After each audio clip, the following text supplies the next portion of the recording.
We are going to do something a little different. Um, we're going to have an interview with an individual here who creates media for the RNC, and I think you'll like it. At least I hope you do. I hope you will. Yeah, it'll be great. Thank you all for being here. Thank you, Kayla Marie. Kayla Marie, you are first. Kayla Marie is making her business to be first. Love to see it. Hey, Kaylee. Hope you're doing fine. Hope you're having a good time. Raven Ghost coming in with a big 15 months. Love to see it. Thank you. Thank you. Uh, uh my sound seems to be weird. Anyway, yeah. And then also, we have um, Tone Girl or Tones Girl. Hello, hi. Oh, the Republicans on the panel. It's not going to be a panel. This is just going to be a one-on-one discussion. Yeah, it's an interview type thing. I'll check something real quick.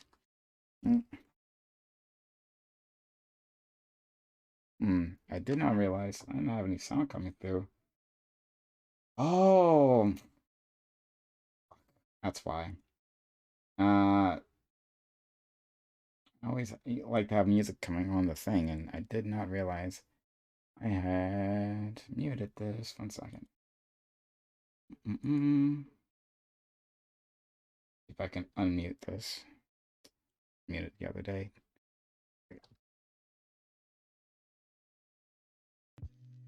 There we go. Oh, really annoying. I wish I did not have that muted. Alright, well, whatever, it's fine. But yeah, so that'll be great. I'm actually looking forward to this. So yeah, stick around for that. So we're just gonna get started. But Raven goes, thank you for the 15 months of subscription. It means a ton. Okay, let's get cracking on this one.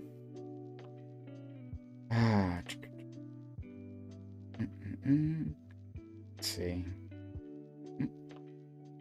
We got him here. Okay. All right, so that's the person we're going to be talking with. I need a live DJ. Yeah, absolutely. That would be cool. God, all the things that money could buy. Right? Okay. All right, so let's work on this. Jokes. No, I could actually use that. That would be great. Great way to start off the show, like live music. That'd be amazing. Okay, so let's get cracking. Let's jump over here. Hey, can you hear me? Hello. Hello, great. Nice to have you around. Okay, is your camera up in Let me get it on really quick. Yeah, sure. Take your time. Awesome. Are you able to see me? Yeah. Okay, great. I'm going to put you on screen. A moment here. All right. I'm tuned into the Twitch as well. Okay. Give you a follow. Oh, then yeah, I appreciate it. Okay. Hello, hi. Hi. Hey, it's First time officially meeting you. Yeah, same here. Okay. So we are gonna have an interview to my audience members once again. We're gonna have an interview with this gentleman here, an RNC videographer. If you're watching this on YouTube, please like, comment, and subscribe, and consider becoming a YouTube member, hitting that join button, and supporting that channel that way. All right, so hit that join button, become a member, support this content. Okay, I am going to pronounce your name. Right, this is gonna be fun. You can get it. Yeah, well, we're gonna give it a try. All right. So your name is Gavin Hildrika. I figured like All right, that was attempt number 1. Okay. Hildrilka. Kind of. All right, I'll give it to you. It is Gavin Hordlichka. I think my first one was closer. Yeah, yeah. Yeah, it kind of looks like someone decided to smash a keyboard and then write it on my birth certificate. Yeah. That's what it seems like. Okay.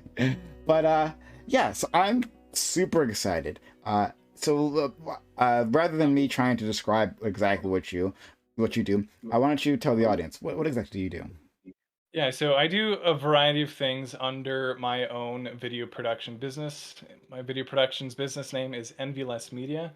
We mainly do filming in the niches of fitness, health, and beauty, as well as live events. However, recently I have joined the political arena, and it's been very, very interesting because it is a right-wing campaign, and I'm a registered independent, and it's very interesting because I'm a very unbiased kind of person, and going into this as an independent has been one of the most, what I would say, it's one of the most interesting experiences I've had so far in my career, let alone just the content I'm getting and just the messages I'm hearing as well. So yeah, that's where I am right now. Okay. All right. Yeah, so we were introduced. Sorry, I can hear myself a bit from on your end. Do you have headphones or something? But I can hear myself through your yes, I do. yeah, take your time. I am using this mic. Let's see. I might be able to turn you down a bit. Yeah, whatever works. Let's see. Speak. Let's see if you hear the reverb. Hello, hello, hello, hello, hello, hello. I can't hear myself. Okay, great. Um, Good. yeah.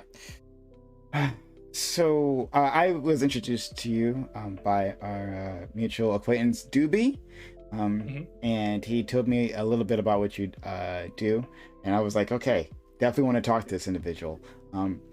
You have okay, give me the timeline here. So you were previously on a Trump media team, and then you've gone on to this new Senate team. Incorrect. So what I am doing right now is I am the videographer for this campaign. And so I'm purely the videographer. I do not edit content. I do not do a lot. I don't do the marketing. But what I do sometimes is go out and fetch media and like figure out what's going on in the news, and bring that to the candidate's attention, or the campaign manager's attention. Say, hey, can we use this, this very recent thing that's just happened in the newest debate, in the newest forum, etc. So Hmm. yes. Okay. So in terms of the what you mentioned something about the Trump media team. Mhm. So Trump in himself does not have one media team. He has a variety of them. I think there's about five last time I checked. But with this specific campaign, I'm working with one of them, and it's pretty interesting because they are the one of the ones that have created the attack ads and the political promos for the past two. They've created some content for the past two presidential elections. Okay. Hmm. Uh, all right. So they've created content for the best, and this is the one you're working with. This is the new experience for you. Yes. How does it differ from the previous work you've done? Well, to contrast it a little bit, um, a couple of months before this specific gig, I was working on fashion work, so filming fashion shows and traveling and doing that.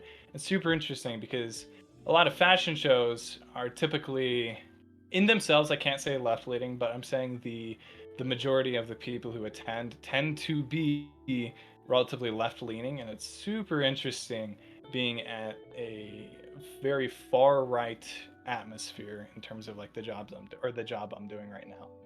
Okay. All right. Yeah, actually, I might switch to these super quick. Sure. Take your time. Yeah, just give me a quick second. Get these on. Power on. Bluetooth on.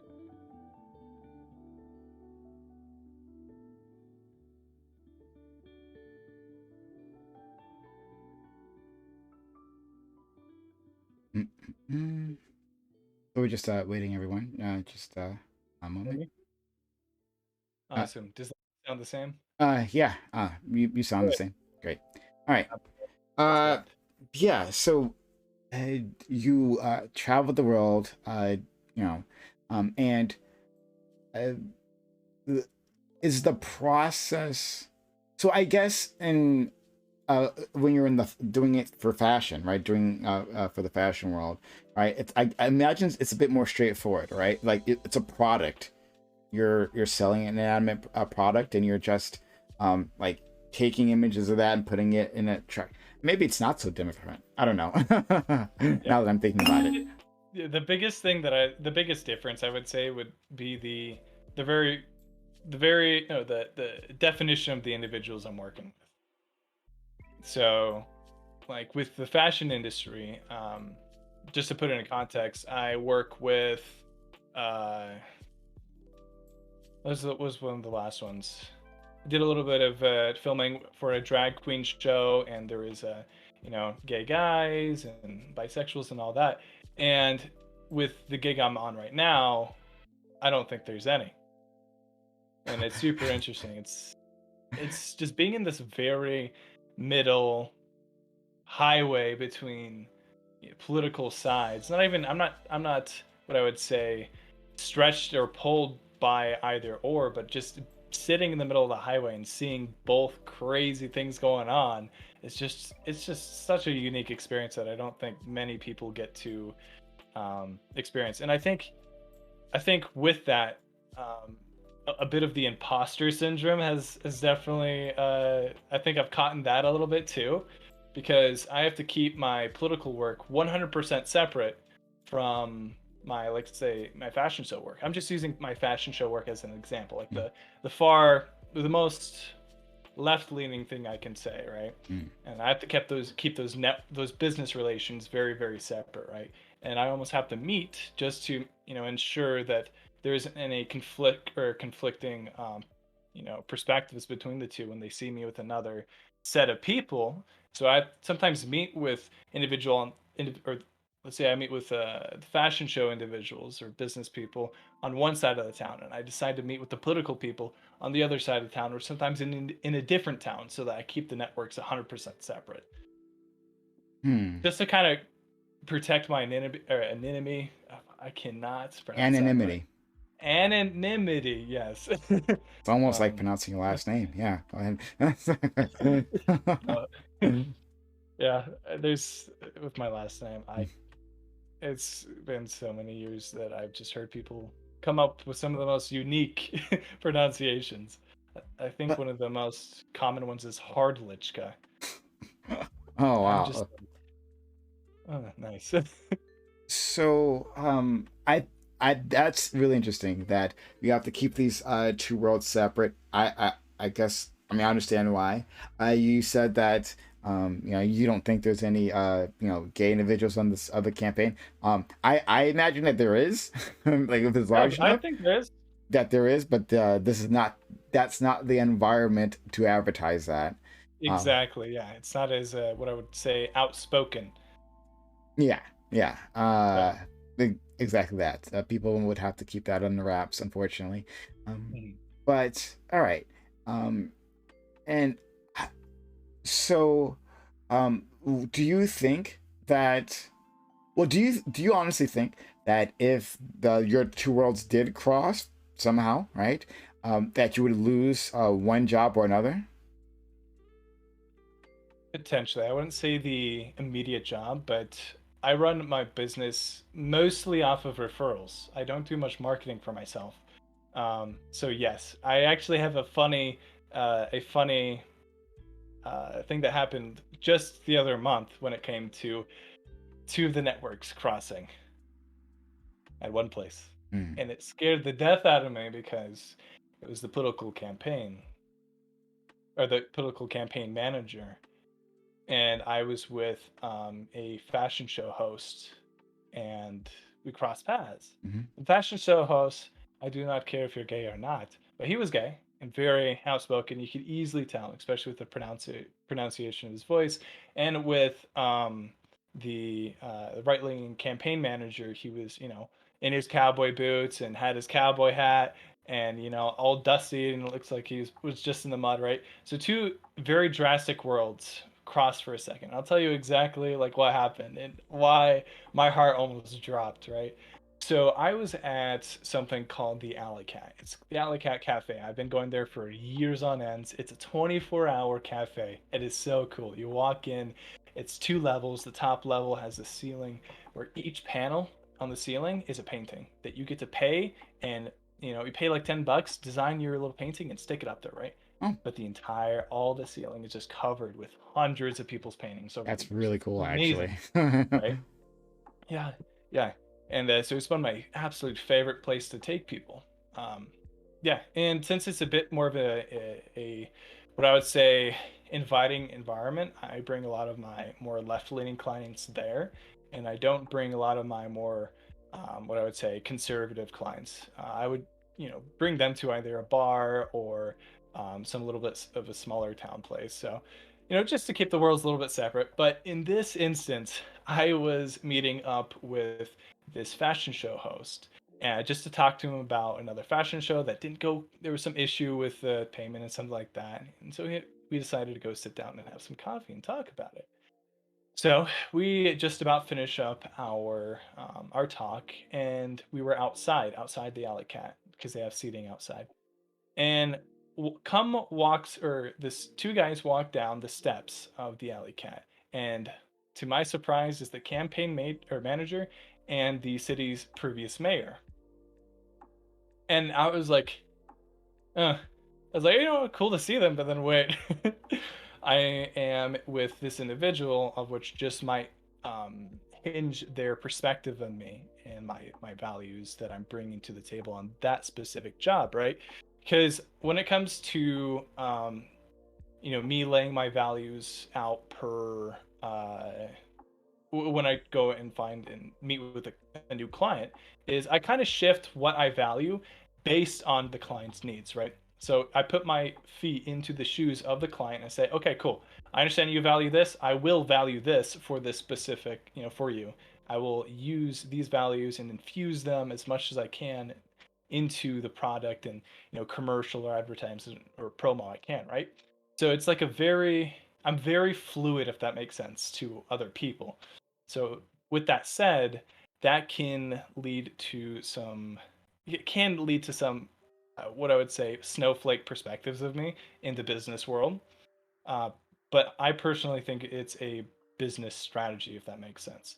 So back to this scenario, these two networks cross each other, and I was like, this is not happening right now. This is exactly what I've been trying to avoid, right? It's the epitome, the climax of what I did not want to happen. But it went a whole lot smoother than I imagined. Why? Well, one of the guys, campaign manager, comes up to me. He's like, "Hey, how's it going? I didn't know you liked the Alley Cat." I'm like, "I love this place. I take some of my clients and friends here." He's like, "Oh, that's awesome. I've been coming here for years." That's awesome. It didn't really register in my head because it doesn't really seem like the place for him. But then the previous mayor was there too. And, the campaign manager and I talked for a little bit. And I said, "Hey, let me talk to him really quick," to the fashion guy. And the previous mayor was like, "Oh, I know you." And he points to the guy who hosts these fashion shows. And his name is Will, by the way, the fashion show guy. I'll Hmm. just refer him to that. Hmm. And so Will talked to the the mayor. And he's like, "Oh, I know you too, right?" Turns out they lived right next to each other. They were neighbors, right?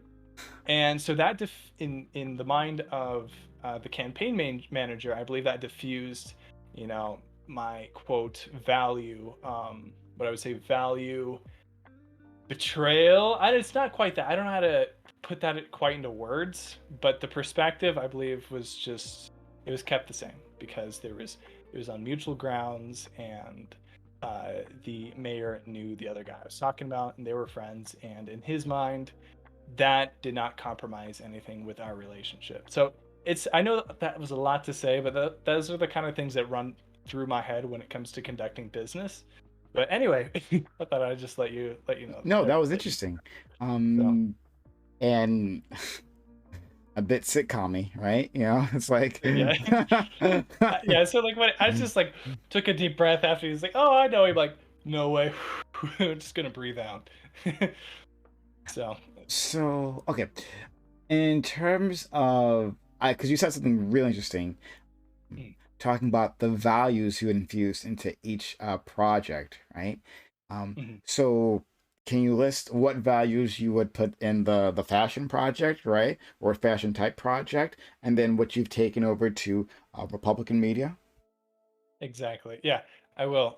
For this last one, they loved the word fierce, and I was like, "All right, awesome, fierce," even though it's a very vague term. Yeah. Awesome. I will they wanted me to make everything as fierce as it could. So I took that as vibrant, I took that as expressive, I took that as sexy, I took that as really almost I took the as colorful, right? So with that said, I can't infuse those kind of, those kind of terms and values into Republican media because it's with Republican media, it's usually really direct, really self beneficiary, very. There's a lot I can say about it, but like it. So with that, I hope that answers your question a little bit. Yeah. Um, Fierce. I'm like imagining the meeting, right? I'm imagining the meeting, and like when you're like jotting this all down, and I Mhm. can hear like multiple people like surrounding you, like we gotta do it fierce, right? Like we have to show these patterns, right, and show how fierce we are, and just like They said I don't know how many times they said the word fierce. I do not. The fear it was even in the name of the fashion show. first of us. I kid Okay, all right, sure, fair enough. All right, but. That's what the client wants, and then you have to not. provide that. And it's interesting because so I come from a more IT perspective, right? IT I background. see. Yeah.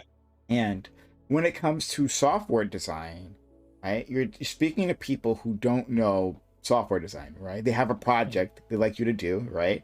They have like an application that they want you to create. But Mhm. how you do that, what's involved in that, and what you need from them, they don't know, right? So you gotta have to like draw it out of them, right, in an Yeah. interview, right? Um, Exactly. and actually, it's something that you'll have to do multiple times, right? You have to keep ongoing contact with them as the project goes on, so you make so the final deliverable is what they want, um, and so. Like they won't since they won't have the language to do that, you have to like figure it out like from whatever they're saying. So when I hear you say, oh, they kept saying the word fierce, and then I drew out vibrant and colorful and all those things, like, okay, well, that's what you would do in an IT project too, right? They would Hmm. say, we need this to be uh, um, expandable, right? It used to be easy to use. It needs to fit our niche, right? Like Mhm. there's like all different kind of buzzwords, right? And you have to like grab them and work with Yep. them to get exactly what they're looking for. Yeah. Yeah. You throw them out, and if they said, "Oh yeah, absolutely that," right? Mhm. I'm like, "Perfect, awesome." Or it's like, kind of. I kind of mean that, kind of don't. Hey, what if we instead of vibrant, we use the term? I don't know. Let's go with mm dynamic, right? mm. They're like, "Oh, I like that." I want. Yeah. After that, I know some synonyms with that. Oh, dynamic, awesome, diverse. You want to bring color to it, right? You just kind of stair step and build off of off of one thing they said, or after off of one thing you finally drew out of them, and you have to walk them through the process. That's why I call it the creative meeting, right? I bring them out and I try to get them into a very creative and almost non-business setting, right? In business, you're not going to have a big canvas with a bunch of paint already, right? No, you need to go to a place, go to like an art studio, and then you're in that environment, right? So I try to build these environments and try to take it out of a business setting and more into a creative setting, because with business, you're like, awesome, cool, I want this video, I'm going to charge you, or I'm going to pay you XYZ, and I want these results. Mm. Where's the that's black and white. There Mm. was the fun in that, right? Now there are some clients where I have to be very black and white with because it's boring. like politics, right? I not it's not as politics isn't necessarily boring, but it's more or less all right. Here's one value, run with it, or here's this one story, run with it, right? It's not here's this one story, let's explore the solutions, right? It's either this solution or this solution. It's either left solution or right solution, right? But yeah. Hmm. Okay. Uh, so I so like that there's that initial meeting, Mhm, and you know get these ideas, right? Like this general idea of where the project's supposed to go. Then what's the mhm, next step, right? And so far, like let me know if there are any differences. So you've already talked about differences in terms of um like whether you're supposed to be more um like creative or like plain and like straightforward, like straight to business, right? Between like the two worlds, right? And so we'll just use mhm. fashion and politics for now to keep it simple, right? Good. So like, Yeah. what's the next step? And please like keep contrasting, comparing as you go. Mhm. Yeah. Yeah. The next step after we have the creative meeting would be to recap, right? To recap, hey, to make sure we have, that we're understanding what you want.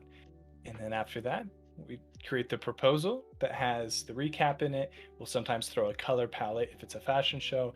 If it's with the political campaigns, it'll be who we're trying to beat, who's the biggest, the biggest opponent, right? And then after that, we get on to working on the project, whether it be, the full on production where I hire people to film, then, or to script, film, then edit. There's a lot more processes in it than that. But, and that's the same thing with my political work. Or actually, my political work is very interesting. I, I am mostly on, half the time on call. They call me and they say, hey, there's a debate here, right? Because some debates they don't want anyone knowing of until like the day of, right? So I am pretty much on call for that. So I just bring my gear and I go and I film, right? And I don't necessarily film with a value in mind. I get the raw footage and the best raw footage I can. It's almost like I am getting what you would call stock footage of the event, right? And that's what makes me feel like an imposter in this political realm is because I'm not there infusing a value. I'm not there really creating something. I am face value capturing, and I'm just there in a very right leaning atmosphere where everyone thinks I am very right leaning as well. And I feel like an imposter because people think I have the same values and somewhat, but not all. That makes sense. Hmm. Yeah. Um, I could see that. I mean, I would maybe feel the same way if it was myself, right? Like if I was doing that within that Mhm, environment, and people assume that I somehow was a Republican, right, or a conservative, and I'm mhm, just doing a job, but like they think that I'm part of the club. mhm. That would, yeah, I'd feel a bit imposter, especially then if I had to separate that from like the rest of my social life. If I couldn't like spread it, or my business life, excuse me. My yeah, if I couldn't say, oh, this is just another project that I'm working on, right? I couldn't put it in my portfolio, right, and say like, well, this Yeah. is that, right? I'd maybe have to keep two separate portfolios specifically for this, right? Um, yeah, I can hear you. Okay, so.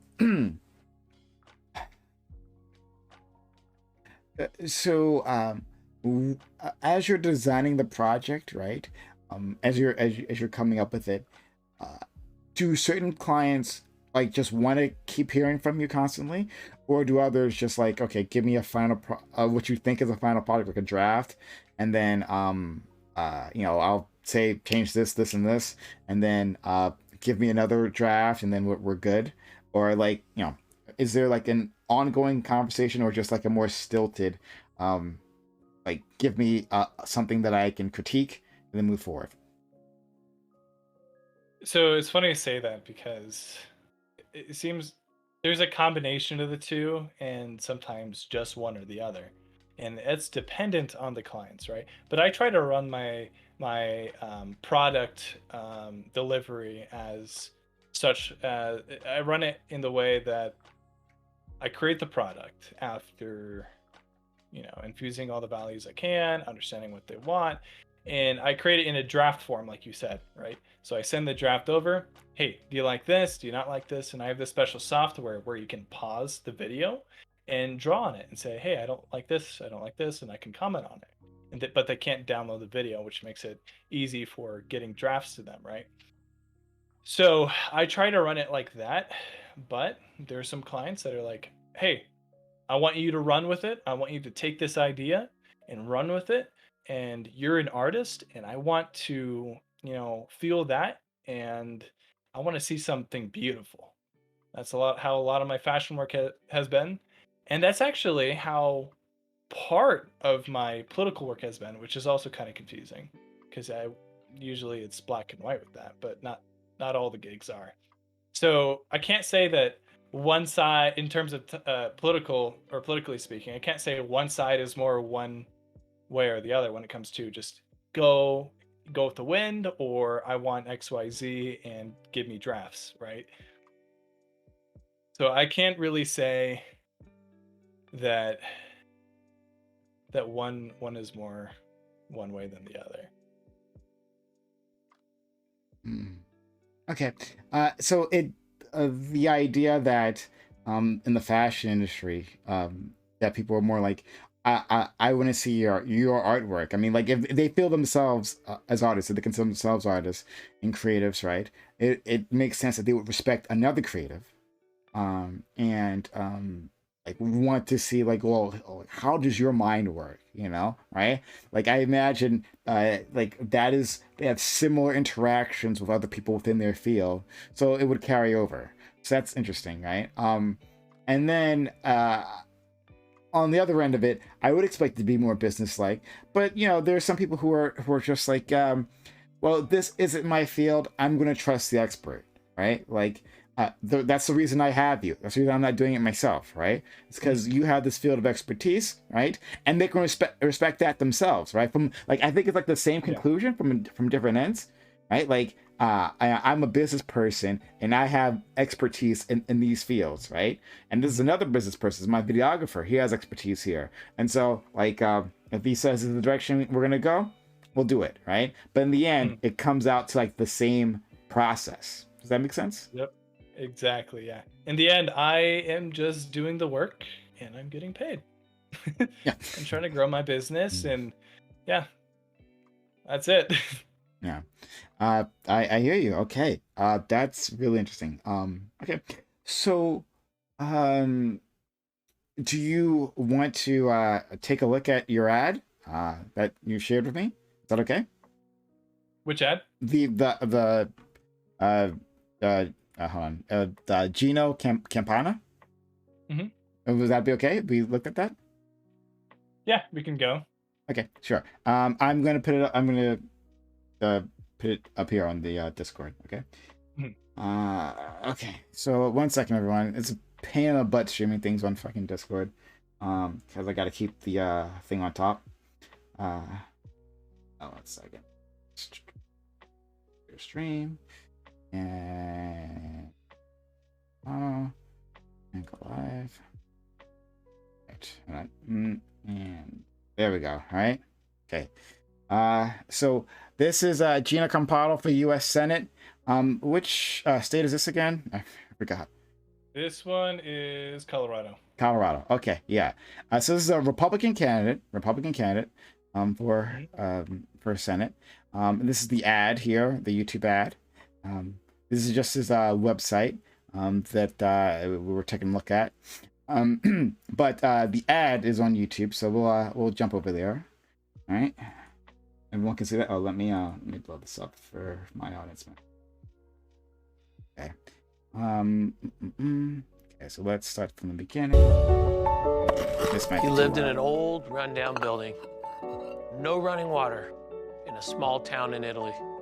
He started working at a very young age to help feed his family. Stone by stone, brick by brick, he laid the foundation for their future. But World War II changed everything.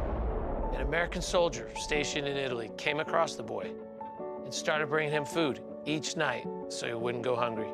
That boy was my dad. The soldier, he bonded with him and told him about the promise of America and what made it special. That's how my dad became an American. After the war, that soldier sponsored Dad's legal immigration.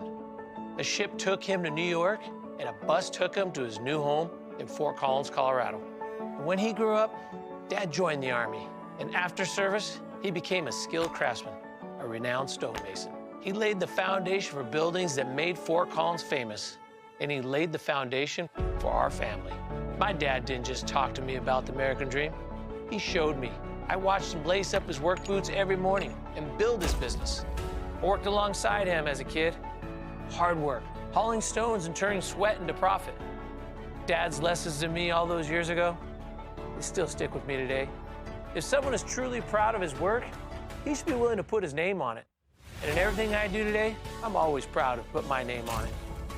I went to CSU and married my high school love. Then I began building my own dream, brick by brick. I scraped together every penny I could find, and I bought my first house for $26,000. I fixed it up and sold it for a small profit. Then I bought my next house, and then I did it again. Now I've built homes for thousands of my neighbors on the Front Range. The American dream, it's in my blood. But Joe Biden, Michael Bennet, and the one-party Democratic world threaten that American dream. Brick by brick, they're tearing down what makes our nation great. The only thing Michael Bennet puts his name on is Joe Biden's disastrous policies. Together, they're destroying America. Government-run healthcare, trillions in new spending, sky-high inflation, foreign policy disasters, defund the police, total control over our everyday lives. Michael Bennet is part of it all. Michael Bennet doesn't get the American dream. He's just another Washington insider, handpicked by the Washington establishment. We need to replace Michael Bennet with someone willing to fight. I'm Gino Campana, and I'm running for the United States Senate. And together, we'll put our names on the future.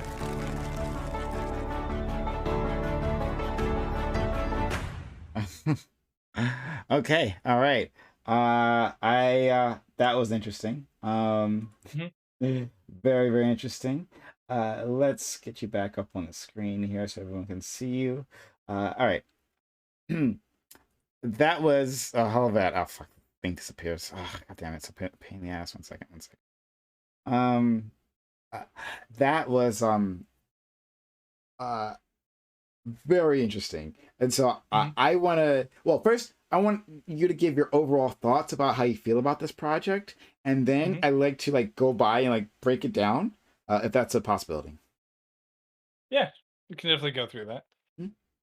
So wait, your first question was what's your overall thoughts on this particular project, that you delivered? This specific one, I did the filming for, and I didn't do much to the script writing, but my thoughts on it, I really like the story.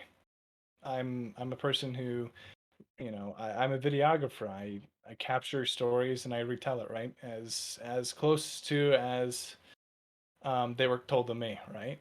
So I take, the verbal story, and I take the story that's on paper and I bring it, to life as much as I can. And with this, in terms of the visuals, I did the visuals. I did not do the editing. I tried to do that as much as I could. Okay. Yeah. I think so. What I like about this, and I know part of this is not all yours, right? So acknowledging that. No. But what I like about this is that it starts off with like trying to connect with the audience and something a bit more universal, right? So like the everyday working man, like it's not like groundbreaking, right? It's like, like I'm the everyday like working man type of individual. I'm someone that you can trust. And like I'm just like you probably have some sort of story, right? There's so many on ramps that you can use to get on board with this individual if you know nothing about him, zero, right? You're seeing this ad, right? It gives you several on ramps. So one is the hard like worker, right? Another is Mhm. the immigrant story, right? Another is Mhm. the soldier, right? The soldier that finds his grandfather, right? Giving a bit of patriotism, right? And that America lets these people in legally. That part's Mhm. important. And what's another one? Um, business owner, right? Business owner is another one, right? Like there's several on ramps for an individual to say, like, okay, I can identify with this guy. This Mhm. guy, there's a reflection of him in me. And then we go from there. Then the other half of the ad is completely different. But Mhm. yeah, what are your thoughts on that part? That part, I really like how many opportunities there are in the beginning for people to relate and at least see what he has to say next. But yeah, that's what I have to say for the intro. Yeah, yeah. Uh, Just from a very objective, very um, from like a videographer business perspective, I think that was relatively well done in terms of how many, as you said, on ramps there were to the rest of the video. yeah. And then the other half is where it like gets strictly political. When I was first watching this, right, I'm like, Mhm. well, okay, this is just like an intro, just okay. And here are some of the values that I incorporate. And then I'm like, well, this is a bit Mhm. different than what I was expecting. And the second half is like, oh no, okay, this is what I was this is what I was waiting for. Mhm. And so the images, right, of like civic violence, right? Mhm. That's happening. And then like tying that to the other uh to the opponent, right? Is the opponent a Democrat or is it another Republican, just to be clear? For this specific one is a general ad. So Okay. for whoever is running against this candidate, whether it's Republican or not. Okay. But in any case, right, tying that with them. Let's Mhm. take it piece by piece. So we're gonna like replay it, and we'll Mhm. like go through. Um, and like you can tell me the choices that you made, particular, right? Like Mhm. how you've influenced this particular project. And then we can talk about it as a whole, even the parts that you yourself did not. Yeah. Mhm. Okay. So starting over again, right? So immediately we see him, right? Like it starts off with him I guess is that a measuring stick? I'm not sure. He's doing something. he's, Yes. he's doing some sort of work Like with a his masonry hands. stick. Yeah. Um and it He lived in an old, rundown building. so it's talking about his No grandpa. running water Mhm. in a small town in Italy. Yeah. It's Yeah. funny thing. So you see those photos, right? Mhm. Those were edited on in. Those were little green screens. Oh, okay. I can see that. Okay. All right, makes sense. Makes sense. Because otherwise you might like get like a glare or something. Yep. Yeah. Okay. And Uh, there was, I think, some artificial glare added as well. It's really awesome what you can do with editing. okay, fair enough. All right. And so, uh, do you asked? Did you specifically ask this person, hey, could you like get photos of your families of your past? Did he have these things Mhm. available easily, Yeah, or is it we some? uh, uh, we photocopied those into a digital format. Okay. So yeah, there was a bunch of old paper or a bunch of old newspapers, a bunch of old family photos, some that we had to recolor. And it was that was probably one of the most interesting. It was kind of like digital restoration, that's what it was, of photos and then stitching it into a video format. Um I was able to watch that portion of the editing. That was really cool to me.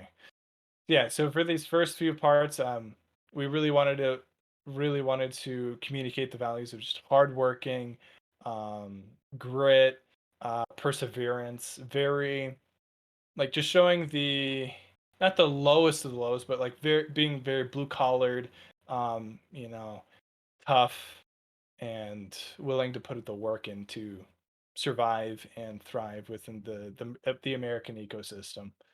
Hmm. Okay. Yeah. Yeah. And uh, it's surrounded, right? Like just looking at the image, it's dusty, or at least I'm not sure if you put that there too. But like it's dusty as if like this is something worn, right? Like giving Mhm. more of that image, right? Like this is something alive. Set in stone. Yes, set in stone. Exactly. There you go. I love it. I love it. Um, okay, I'm moving on. He started working. And then there the straight up family shot. And then, but again, you can see like tools in the background and Mhm, stone. Yeah. And all interesting enough in that same sepia tone, right? The mhm. the picture. So was the picture the original sepia tone? Do you remember that, or and then you matched it to the We background? matched it. Okay. So it was color. So we do. There's something called color grading. So Mm, color correction, then color grading. So color correction is when we make it look just like the raw image, and then we color grade the whole thing. That's why it's all black and white, okay. or Cool. this more not black and white, but this very dual kind of colored, very rustic, I would say. Mm, okay. At a very young age to help feed his family. Stone by stone, brick by brick, he laid the foundation for their future. So were you the one? But So world going back for a Mhm. second. Were you the one like actually angling the camera here as he did all this? Okay. Yes. Um. So The did funny thing with that, we had to throw in, I had to throw in a filter, like an extra ND filter, so that I wouldn't break my lens with any of the rock chips flying. oh, I see, I see. Okay. All right. Mhm. Yeah, yeah. Um. And did you decide on the angles, or were you told Mhm. like these are angles I want to capture? Mhm. Wait, sorry, say that again. Did you decide on like the specific video angles to capture this work, or did someone tell you this is what we want? I decided. Okay, all right. And so why did you make the choices that we're seeing here, right? Like, from, So with this specific one, yeah. so that slant adds a little bit more depth of field to the shots and adds more dynamic. Like what we want to see in an image to make it interesting is we don't want it to be flat, right? For example, I'll zoom this, right? Mm, It's a flat image. mm, Cool. That's a style, but we don't always want to see flat, right? Sometimes we want to see a little bit more of that dynamic, right? mm. It's 3D, it's not 2D, it's 3D. Some depth to it, right? You can see Yeah, like the that's the right word. yeah, the length of your face, right? Like the Mhm. the features that pop rather than just like the a frontal slice, right? You Yes. see more of okay, yeah, all right. Mhm. Hmm. And that's what Yeah. you're trying to do here as well. Yeah. To I guess demonstrate a little bit more. So in an ad, you won't typically see a phone displayed like this, Mm, right? You'll just see it displayed as like this, and it's rotating, right?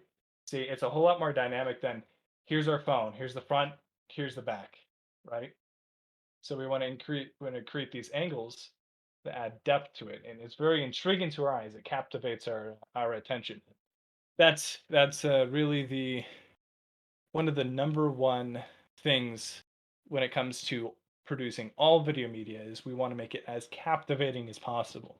We don't want to make it flat. We don't want to make it look cliche. We don't want to make it boring. We want to add as much depth and dynamic to it as we can.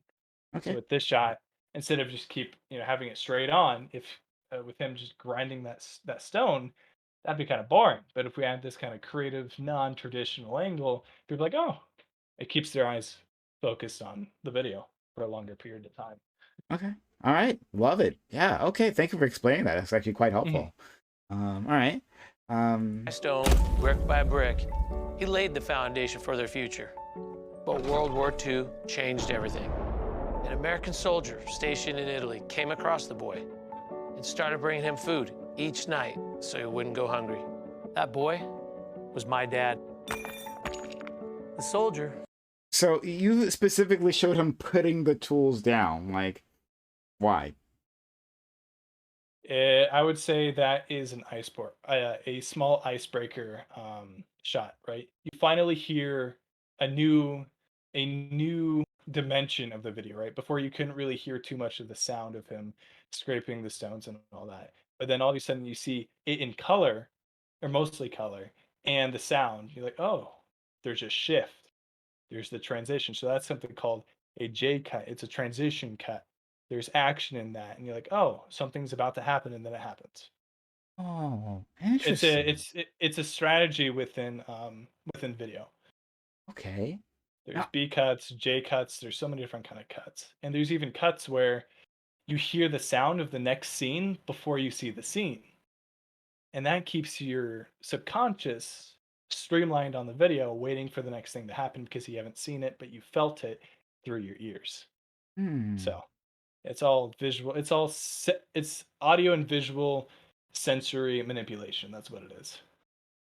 Interesting. Okay. All right. Yeah, I could see that. Okay. So like it's a very distinctive sound, right? Of putting those tools down like on the rock. Mhm. And like in the first part, right, was very specifically, yeah. So you have the sound, like the sound of his voice, the sanding of the stone or whatever the fuck he was doing, right? And it's focused on his past, right? And you have the same color, right? So like everything is like a package there, right? So this is and encapsulates the past, right? And then he And put brings it back to it brings it back to the main point. yeah, yeah. So he drops it down, and then we're transitioning to the present. To okay, this is who I am now. I haven't even Mhm. introduced myself because I don't even said my Yes. name. This is who I am now. Yes. That's super interesting. As when you're outside these things, Mhm. there's only so much you can get without like someone explaining it to you. So Yeah. It's like most people are consuming all this, right? yeah. Why do you think you consume so much? It's because it's tailored towards you and it's actually really good. A lot of these ads, we want to skip them, but some of them we're like, oh, that's actually kind of cool. Okay. Hmm. These shows, oh, some we don't want to watch, but the ones we want to watch are really enticing. Why? Why are they enticing? Well, story, visuals, audio, um, the models on this or the actors on the screen, right? So it all is geared to make you watch longer. Mm, It's all again audiovisual manipulation. so oh, someone is happy that I had you on. Thank you, forever forever Trumpy. Okay. Thanks for I'm glad that you are happy that I have this person on. Okay. But let me get the screen back up. Yeah, stupid thing. All right, yeah. I'm glad you like this. But okay. Mm, so yeah, there was a question I had for you. And Mhm. it's lost. I'll get it back. But Yes. okay, so we're transitioning into this new phase, right? And it's like it's colored for the present. And um did you hmm, why so then I guess the depth that you're looking for here maybe includes the concrete, right? It's not necessarily a front on shot, right? Not like directly in front. He's sort of turned to the side, and so maybe the depth is like coming from like the table and the tools, and then him. Hmm. Is that it? Yes. Okay. Yep. Exactly. Mm. Okay. Yeah. Yeah. All to get the viewer's attention. Mm. Oh, that's what I remember. Okay, so this particular ad, so this is an ad that was on a campaign website that links to YouTube, right? But, um, well, let me ask you: does this ad, uh, run on other channels in terms of monetization, as far as you know? Or and have you, if not, have you created ads like that? That's kind of like two separate questions. So are you Okay. saying this specific one or content for, let's say, this campaign are on other platforms? So on YouTube. So when you're on YouTube watching some video, there's an ad that pops up, right? Mhm. And it could be anything. Is this one of those ads that would pop up while I'm watching, an anime review video? I don't know. I would believe so. Okay. I Because so the I reason why I'm believe so. asking you this is because I've noticed um like because you said like you want to get the people to keep watching, right? um so I've noticed that there are people who are better at designing ads for YouTube than others, like Yep. significantly. because there's that 5 seconds, right? With the longer ads, there's that 5 seconds you get before the skip button hits, right? So in that time, you have to grab their attention, right? You have to keep them from hitting that button if you really want to get your message across. And so I've noticed, for instance, movies, right? When you have a movie trailer, they have that like it's a sizzle reel inside of a sizzle reel, right? So for that 5 seconds, they'll show like really dramatic stuff, the most dramatic things, and then they'll have like the audio, like dum, dum, dum, dum, right? Like something is happening. There's an impact. Yes. It's dynamic. Guys, take a look, right?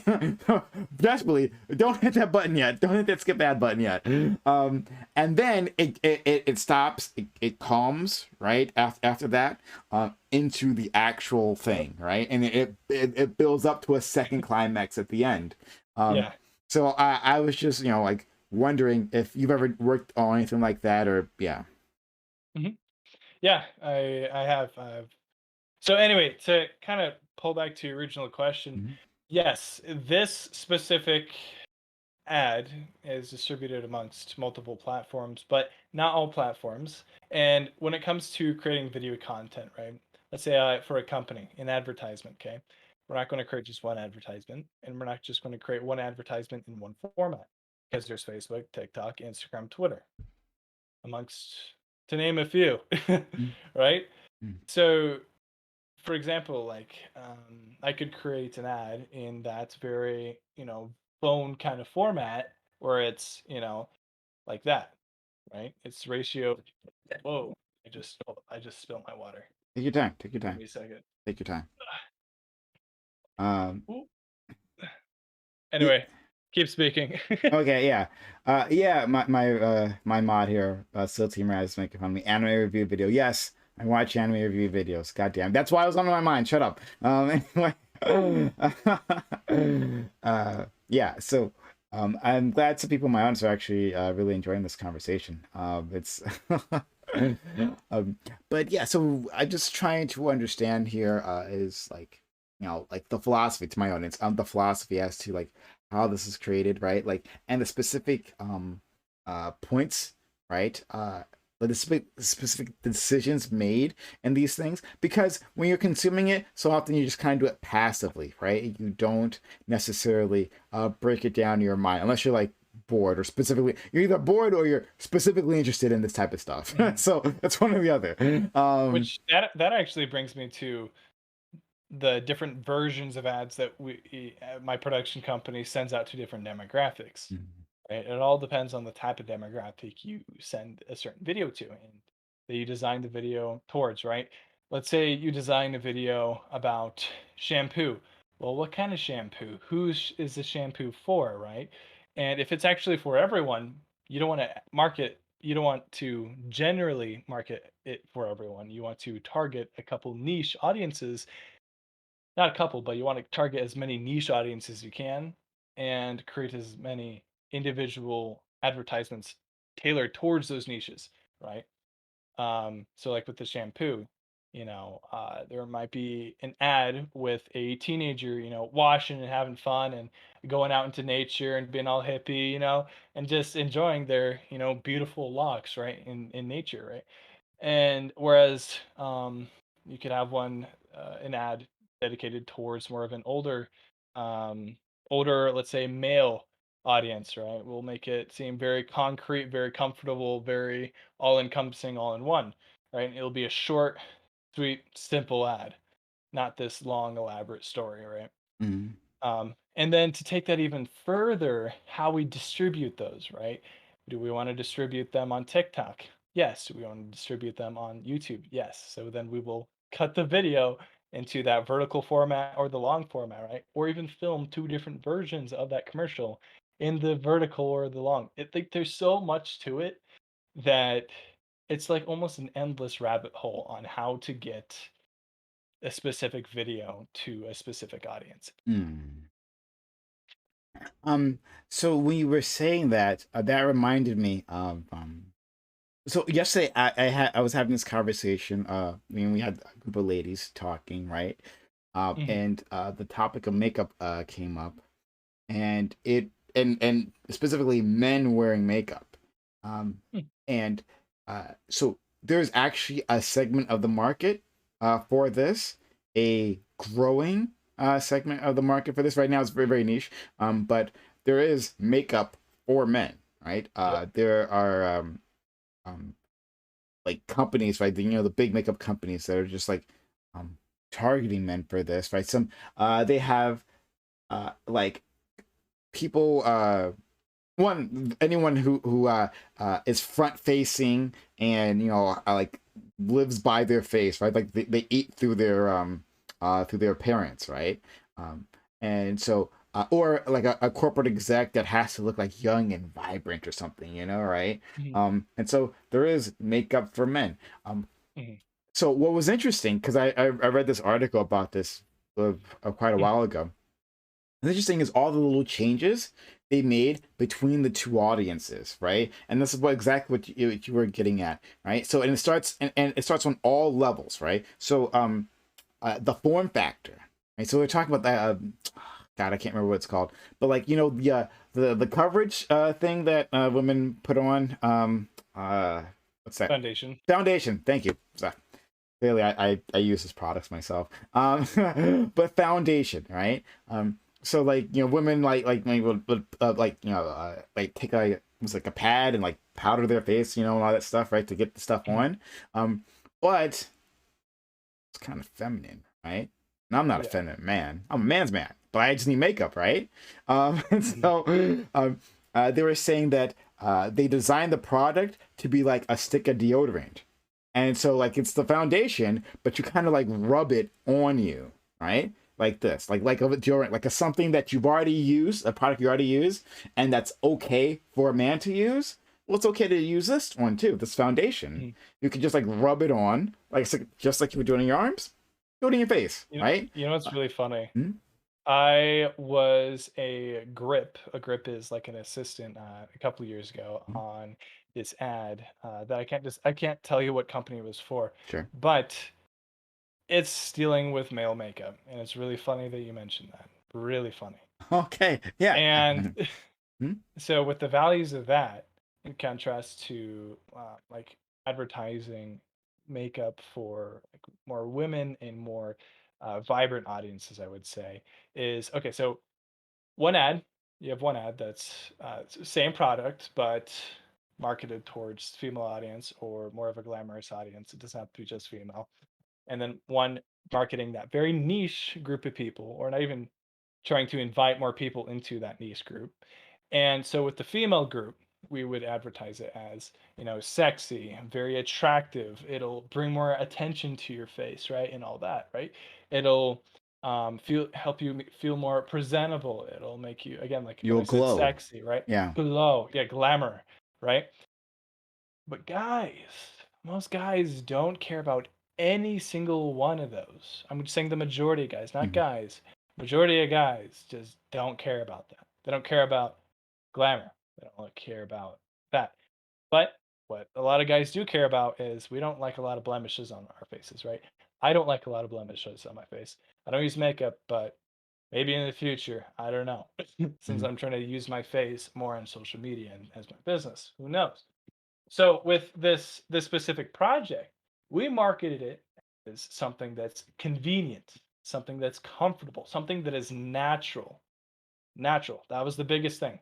That it made you look natural. You couldn't tell that you had this on. It Mm. was discreet. It Mm. wasn't sexy. It was discreet. Men don't. Most men, if I'm going to say politically correct, most men don't want too many eyes on themselves. They want to, for other people to keep to themselves. But at the same time, there's always going to be that little bit of an insecurity if you got, some stuff going on, right? I know I got some stuff I'm trying to, work on over here, right? So, I got this little product that helps exfoliate these certain pores, and it's starting to work. It's making me feel great. It's not makeup, but it's the step that I think many people would take before putting on makeup, right? They exfoliate, they do their cleaning routine. That's another thing that brings me to cleaning routines. Most, not most, but a lot of guys are starting to transition more towards that skincare routine. It's really interesting to see. And you probably had a conversation with this on your, I'm pretty sure, with the last episode you had. You're mentioning you were talking about male makeup, right? Mhm. And how a lot of men are starting to creep, or not a lot of men, some men are creeping towards taking care of themselves, right?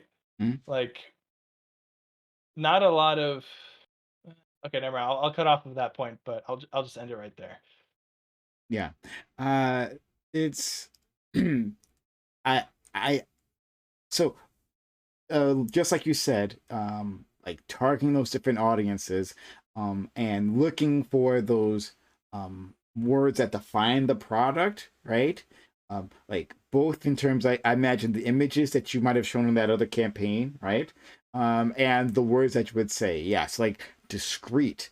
That's really, really interesting. Natural, I think, could work on both ends because there is like a move for women, right? Not there are some women who want the quote unquote natural look that involves makeup, right? That like it seems like Kind of ironic. yeah, right. Um, but like it seems like it's effortless, like you woke up that way, right? Rather than you put on a face, right? It's like, oh, this is just me, right? Um, but the discreet part is super interesting. Like, you know, uh, like you have some trouble spots, want to take care of it, right? But you don't need the world to know. Right? The point is just to get rid of that and then be about your business, you know? Like I'm like imagining myself, like what the choices I would make if I was designing an ad like that. And Mhm. yeah, like Puts I you in a little bit of a different headspace, yeah. Mm-hmm. just slightly. Hmm. And I guess I could imagine like yeah, like an executive, right, like a guy dressed in a suit, you know, like, you know, maybe like Mhm. touching up his face or something, between like a meeting, like this guy's looking a little bit tired, right, maybe see little bags under his eyes, right, and then he uses the product and like and you could barely see anything, right, Yeah. and then all of a sudden he's out of the bathroom and he's like walking down the hall to like a board meeting, you know, it's like, you know, and no one knows, right? You're taking care of yourself. You No just one be knows. They're presentable. never gonna know. Yeah. So I think all this stuff is super interesting, right? Like Mhm. the different steps, and it could be the same product, right? Like the foundation, the formula could be exactly the same as what the women have, right? But this is different. Mhm. Yeah. Yeah. Okay. So let's continue on with this ad, and all right, let's go.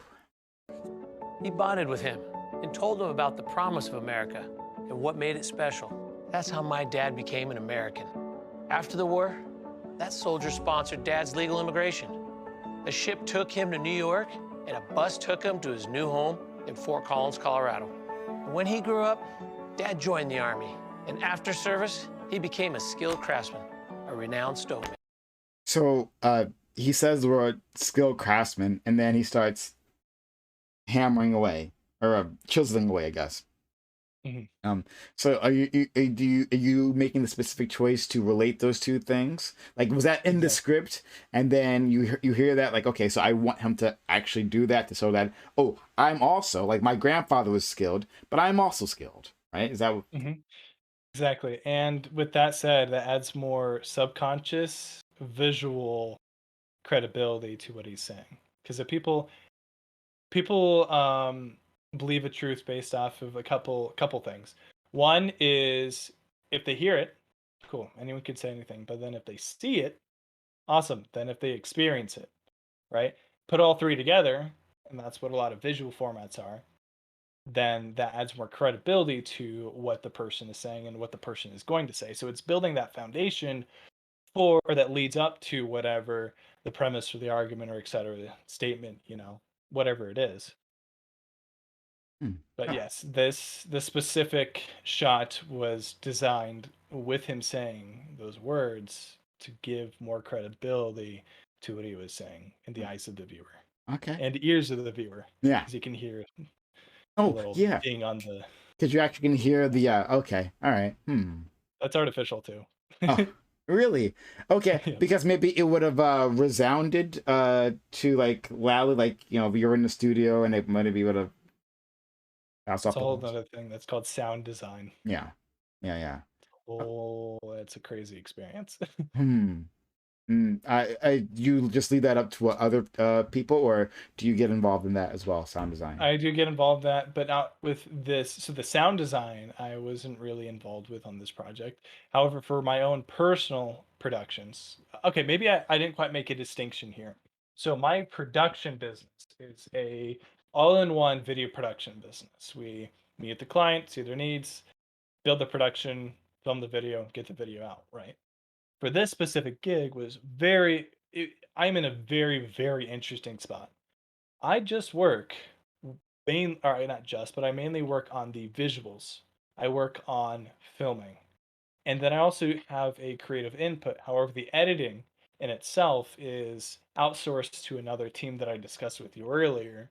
It's so that is I'm in a very, very interesting spot. I'm like the gap filler between um the campaign and the editors, right? Okay. All right.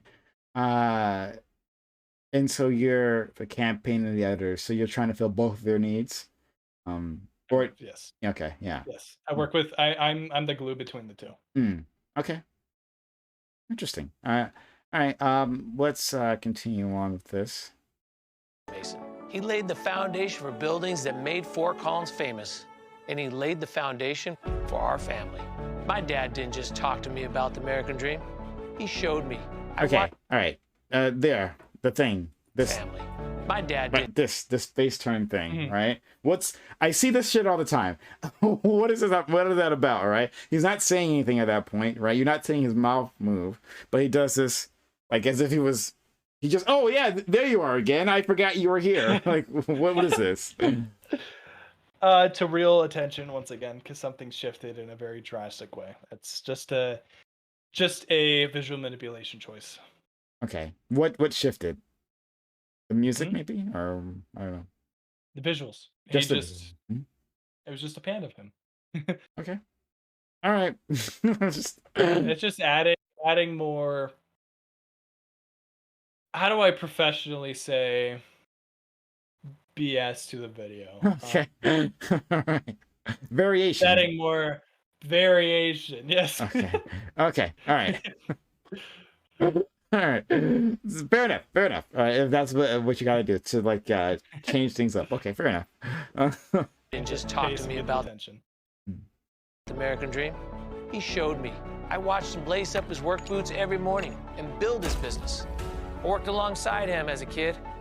Hard work, hauling stones and turning sweat into profit. Dad's lessons to me all those years ago, they still stick with me today. If someone is truly proud of his work, he should be willing to put his name on it. And in everything I do today, I'm always proud to put my name on it.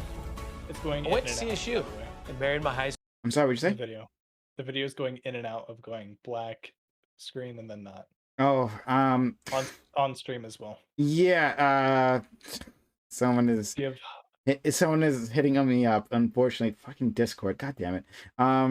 It's Discord. Someone's DMing me, and it's like showing up. Yeah, I see your message. Remember my audience who's DMing me. I see your message. I can't deal with that right now, but I will. I promise you, I will deal with it afterwards. Okay, so it's just like flashing this video. Discord just has shitty video streaming. Anyway, so let's go back a little bit then. Let's go back a little bit. So for the parts that we're flashing over, and I imagine though you didn't like choose which pictures would be going in here, or did you? Or was that the editor? So I did not choose, but I helped with sourcing and funding them. Okay. Okay. So I didn't choose what specific ones were put on. Okay. On the that. All right. The frames. Let's try it again. Dad's lessons to me all those years ago, they still stick with me today. If someone is truly proud of his work, he should be willing to put his name on it. And in everything I do today. All right. Okay. I just got that one. A lot of things just happened.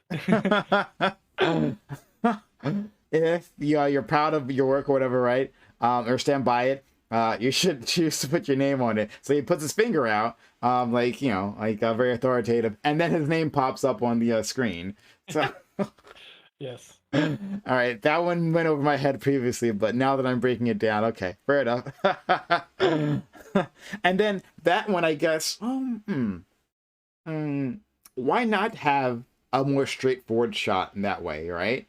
Like you're trying to be straightforward, like why not have like a closer shot or something? Like why stick with this shot? We could. It's why this specific one? It leaves more space to distract the viewer with his name just popping up. But because it's a black space, this is just in this specific scenario. There's a black space, and it's awkward. It's awkward in the viewer's eye, and then we change it, and boom, their eyes go straight to his name. Like, oh, I have his name in mind now. But there's so many different ways we could have approached this, right? We could have gotten really close. We could have just put his name across the whole screen, right? Mm-hmm. But this is just in this instance what we chose to do. Okay, all right, fair enough. Yeah, sure. I'm always proud to put my name on it. I went to CSU and married my high school love. Then I began building my own dream, brick by brick. I scraped together every penny I could find, and I bought my first house for $26,000. I fixed it up. So I noticed the music is picking up because maybe his story is like accelerating, and then like you're getting to a climax about like how great this person is. So before it's like understated when it's talking about the past, and now it's like like Reeling you in. Yeah, it's like because this is the person. I mean, that was his grandpa, right? And this is the person they want you invested in. And so now it like picks up like, okay, now this is where you should be really paying attention to, right? Yes. And sold it for a small profit. Then I bought my next house. And then I did it again. Now I've built homes for thousands of my neighbors on the Front Range. The American dream, it's in my blood. But Joe Biden. Okay. And then a very specific change. And like more this is more like editing cuts, right? So I guess you didn't have any part to do with the second part. Not too much. That's fine. But can we still discuss like what do you think the reasons behind all this stuff? Yeah, absolutely. Sure. Okay. And so obviously it shows Washington, right? Like far away, and I guess to the to audience that is targeting, right? When you say like Washington, it's like, well, there's those the government is generally no good, very bad, right? And it's this far away place, and it's embodied by this building. So like I say Washington, and then you see the Capitol, right? So like matching those two things up. Kind of. I believe in this scenario when he mentioned something about the American dream being real and him being in evidence towards that. He goes from talking about himself to the American dream, which is this idea that the United States was founded upon. One of the key parts of it, right? That it was that the four founders tried. I'm going to say tried, and I'm going to say somewhat were successful in implementing into what America is today. So he goes from himself to this broader picture, and then he goes to literally the broadest picture, all of America, and then he goes straight to the government. He's like, okay, now that you trust what I'm saying or trust me and so forth, these are the issues that we need to tackle. These are the issues and where we need to go, where we need to put our focus. And so he puts focus straight towards Capitol Hill and the government. Okay. So if that kind of makes sense. Yeah. No, I get. Yeah, I think that makes perfect sense. You're trying to relate all of that. Yeah. All right. Michael Bennett and the one-party Democratic rule threaten that American dream. Brick by brick, they're tearing down what. So, I like in terms of the speech, right? Again, you didn't write that, but like the speech, brick by brick, I'm building things, and then brick by brick, they're tearing things down. And so these very infamous images of I believe this is the Seattle protests and BLM, right? Where these things are happening, and like there's chaos, like civil disorder, people literally trying to tear things down. And so just Yeah. okay, this is happening. It's pretty obvious what we're trying to do here. But I think it's fair, like if that's the Yeah. message trying to get across. Yeah, it's a lot of assumption is brought into the specific transition, and those assumptions can lead towards the path that they want or want you to believe from either side, right? Either a leftist or a very right person can see this and either make their own assumption based off of this. They might see, I'm going to put my shoes in the conservative view, right? They might see, oh, BLM bad, or okay, that was also assumptive of me too. But BLM or Antifa or etc. Is responsible for these images, or whereas maybe a more leftist perspective might be, I don't know actually. I'm. What would you say? What would you say when What you the see these two images, these um two videos? What do you relate them to? okay, are you meaning specifically these two shots or like juxtaposed to the previous stuff? What do you like these like The the two shot? shots individually, and then first what you see, and then two, then relate them Okay. to the speech. Uh what do I think? If I'm looking at them individually, uh I guess I'm seeing revolution, right? I'm seeing an outcry. At the same time, like I'm not like potential like huge on property destruction. Like I've had big arguments about with other leftists about that, right?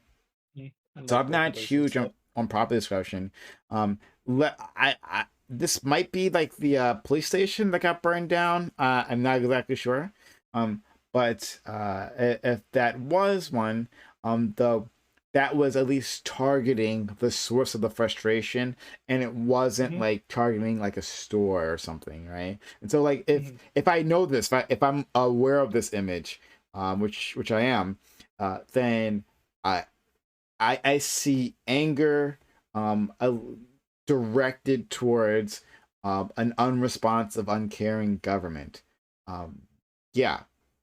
So then relating that to the rest, though, right? And like the audio, so Hmm. it's like it's tearing things down. True, I think that's fair enough. Things are being destroyed, things are being torn down, but I guess what I disagree with is like the foundations it was built upon in the first place, right? Like the structures that are being teared down by these individuals, I think are pretty rotten. Um, that the institutions here aren't fair or just, and so they should be challenged. And that's not what this video is saying, right? Like this video is trying to say like this is a bad thing, right? Compared to me, a builder, a creator, right? A job creator, because that's what was on there previously, right? He's a job creator. I'm creating things for our neighbors, right? Like people in my community, like you. Hmm. And these people would come and tear it down, even though this didn't happen in the same city or anything like that, right? These people will come and tear it down. Yeah, those are my thoughts. Hmm. Yeah, that makes complete sense. I'm pretty similar to what you said. But that first clip, I think it was right before this, Mhm. where there was some people trying to knock down a boarded up door. I believe that was World threaten that a American dream. small Brick by business. Yeah, Yeah, that's definitely a small business boarded. yeah. Yeah. And which I personally thought was pretty fucking messed up. I actually really did not like that. That things like that happen. Like, what was that small business? What does destroying that actually do for anyone? Yeah, that's But the only thing when it comes to a lot of these protests. I don't like protests need to happen. In order for governmental institutions and things to change, there needs to be an outcry. There needs to be awareness brought to a specific problem, right? But as soon as that turns into um, what I would say, like as soon as it turns into destruction and uh, anger towards, not even anger, just chaos towards individuals that don't deserve that kind of infliction, such as local businesses, that's when I'm like, Well, that's not good. I get the general message, but then as soon as there's just like some kind of mob riot against businesses and looting, that's not okay. But protests need to happen. They need to happen, right? Um, people can say whatever they want about what happened on Capitol Hill a while ago, but I think that was valid to some extent, right? There was I don't recall all the the motives behind, but something like that, or even the tearing down of certain statues and all that is a scream towards political change. Like it's not attacking America itself. It's attacking what's governing it, right? Not even attacking. It's an outcry. That's what I think. So I think that might be an interesting perspective. I don't know. What Mm. do you think? Uh, I think all of this is colored by our political leanings. Yeah. Um, Well. it's hard to say because what you said just now is that like I don't think it was attack against America itself, but like it's like attacking the U.S. Capitol, like busting in, like so replace this exact scene with the Capitol. You could see them breaking down the windows there, right? Um, like and then coming in and like chanting "Hang Mike Pence," right? As they Yeah. march down um, So those that's hallways. that in itself is not okay. Yeah.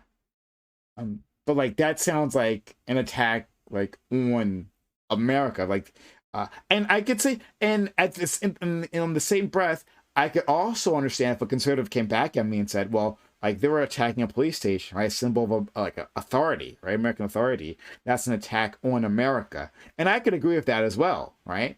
Um, Hmm. so I think there's room on both sides there. You're attacking these like pivotal institutions, right? The governance and law enforcement, right? Um, but Maybe I think there's like three things that we need to discuss here. It's three things that can be attacked, but are rendered righteous under certain conditions, right? Attack on America. So attack on values and foundation. And then two, attack on individual businesses, whether it be motivations or not. And then attack on government. So I think those three things need to be separated because I think those could be easily crossed or easily assumed to be the same thing. So like when I say I can't think of a specific protest, but here's just this scene, right? All right, so civil rights movement, right? Mhm. There's people, outraged in the street. They have their signs up. Hey, we need XYZ to change. There's some event that has happened that we are not okay with, and it's just immoral or whatever the statement is, right? That's 100% okay, right? People see something that's wrong, take to the streets. Take to the streets. But don't take to the businesses. Don't take to people that are in your community. Don't take to mob rule. Take yeah, to the government. Yeah. I Go mean, full force to the government. I agree. If it's like the government's a problem, then attack the government. So like when like there was a case where they burned down like a CVS or Rite Aid, one of them. And It's CVS, I'm pretty sure. yeah, I think it was CVS. They burned down the CVS, or and a lot of the leftists were defending that, and I responded, well, like who did that help? Like who in Mhm. that community is better off like that? Did you show the government what's what with that one? Because like there were images, right, of like elderly people. There's an elderly woman talking about like, well, that's the CVS. Like, I Mhm. went there to get my medication that I need to live. Right? There's no other pharmacy around. Like and I'm on a fixed income, like traveling far, and she seemed like she wasn't the most spry individual, right? Um, Mhm. traveling far, like how am I going to do that? That's gone. I relied on that to live, right? Like did you help this woman, right? Mhm. Like I'm fine with the anger, but just like directed someplace that doesn't hurt like the community at large. So I think maybe we are on the same page there. Yeah. You know? I guess I'll tell you what I specifically see in these images. Okay, And this please. isn't like I don't call myself a conservative. I don't call myself a liberal. I don't call myself, green. I don't call myself really anything. The reason being is I don't like to encompass ideologies. I don't like to encompass a package of ideologies under a title, right? I like to keep myself in a position where I'm constantly learning, not necessarily like I'm going to be wrong in at certain Mhm. points. I'm going to grow and attain new perspectives and all that, but I don't want to hinder myself and also hinder myself in the eyes of others in terms of business. That's why I do in business. I'm a registered independent. So I'll tell you what I see in these specific two shots or this transition from at least my own. I'm not going to place an ideology onto it, but from my own perspective, right? It could be biased. It could not be biased, right? There is always bias involved. But what I see from these, actually, can you replay the past 10 seconds so Sure. that we can like quickly review it? Yeah. Yeah. The American dream, it's in my blood. But Joe Biden, Michael Bennett, and the one-party Democratic world threaten that American dream. Brick by brick, they're tearing down what makes our nation great. Awesome. So I feel like not to defend this candidate or anything, but I think there are things that he values that I believe other parties might even look across, and even the party that he's running for may look across when looking at these images and what he just said. Right? He's saying he believes in the American dream. Right? Throughout the entire thing, he he's he's experienced the American dream as it was written in the or not constitution, as it was written in the foundation of America. At least this path he took, right? And he sees a lot of these destructive tendencies that are happening by whatever influential force, and I think he's placing that influential force on Michael Bennett and some of these other left politicians and so forth, because I think I'm trying to figure out what the assumption is how, or trying to figure out what right leaning politicians assume when it comes to left left politicians being involved in crime like this and things That outraging. they are one socialist that are fucking everyone is socialist apparently. I'm an actual socialist. You're a But what? I said I'm an actual socialist, but like Interesting. Yeah. yeah. So actually, speaking of that, tell me what you value as a socialist. How do you think this could be a massive discussion, but in terms of like the belief in hierarchy or the belief in, let's say we'll attack the problem of healthcare or anything like that. Just tell me what you value. What are the surface values of a true socialist? True socialist, oh boy. Would you consider yourself a true I socialist mean, or I was, yeah. okay? I would never like label myself that way, right? But like a true socialist, but that's fine. Fine. Uh, I don't value hierarchy, like at all, right? Only hierarchy. I guess hierarchy in the anarchist sense because I'm actually been swayed towards that, right? In an anarchist sense, hierarchy is only valued for its utility. So like, um, and- so okay, so to contrast that to like how we normally look at hierarchy, right? The fact that there is a leader, a CEO, a governor, president, right? These offices like have respect attached to them, like for the office, right? Not that that individual has earned it. Like the moment that a person becomes a governor, like there's a What definition of hierarchy are you against? Because depending on what individuals value, hierarchy can mean a whole lot of different things. And the type of hierarchy, right? There's the general structure, one, two, there's the third level, fourth level, and it gets larger and larger, and then you have the bottom, right? but then there's the values of the individual and roles of the individuals within those quote levels, right? So a dictator might have a bit more of a totalitarianistic viewpoint in one type of hierarchy, whereas in another, one might be a lot more including, a lot more swayed by the general populace and not as selfish, right? More of those actual leadership, those true leadership qualities, right? So, what kind of hierarchy are you not okay with? Or you don't like the general structure of, hey, there's a leader, does not an absolute leader. There's a leader and a sheep, right? And the leader tries to progress in a direction to where all the sheep are able to eat greener grass on the other side of the hill, right? So that is the most basic type of hierarchy, the shepherd and the sheep. Mm. That's only two levels right there. Mm. Two levels. So being a true socialist, I believe, would be against that. So it's okay. See, it's literally going all the way to the basics. It's just it's because like I'm not sure what other socialists would answer, right? I'm like drawing on influences and that I've gotten, and so I've talked to a bunch of anarchists, and I am that's cool. At this point where we're talking about hierarchies. That's what I'm thinking of, because they've talked a lot about hierarchies. My thing, separate from everything else, is I don't just respect an office because it's an office, right? I like the idea of, like, in the UK, them not respecting their prime minister. That the office in itself, whether you should respect an individual, if they are deserving that respect, right?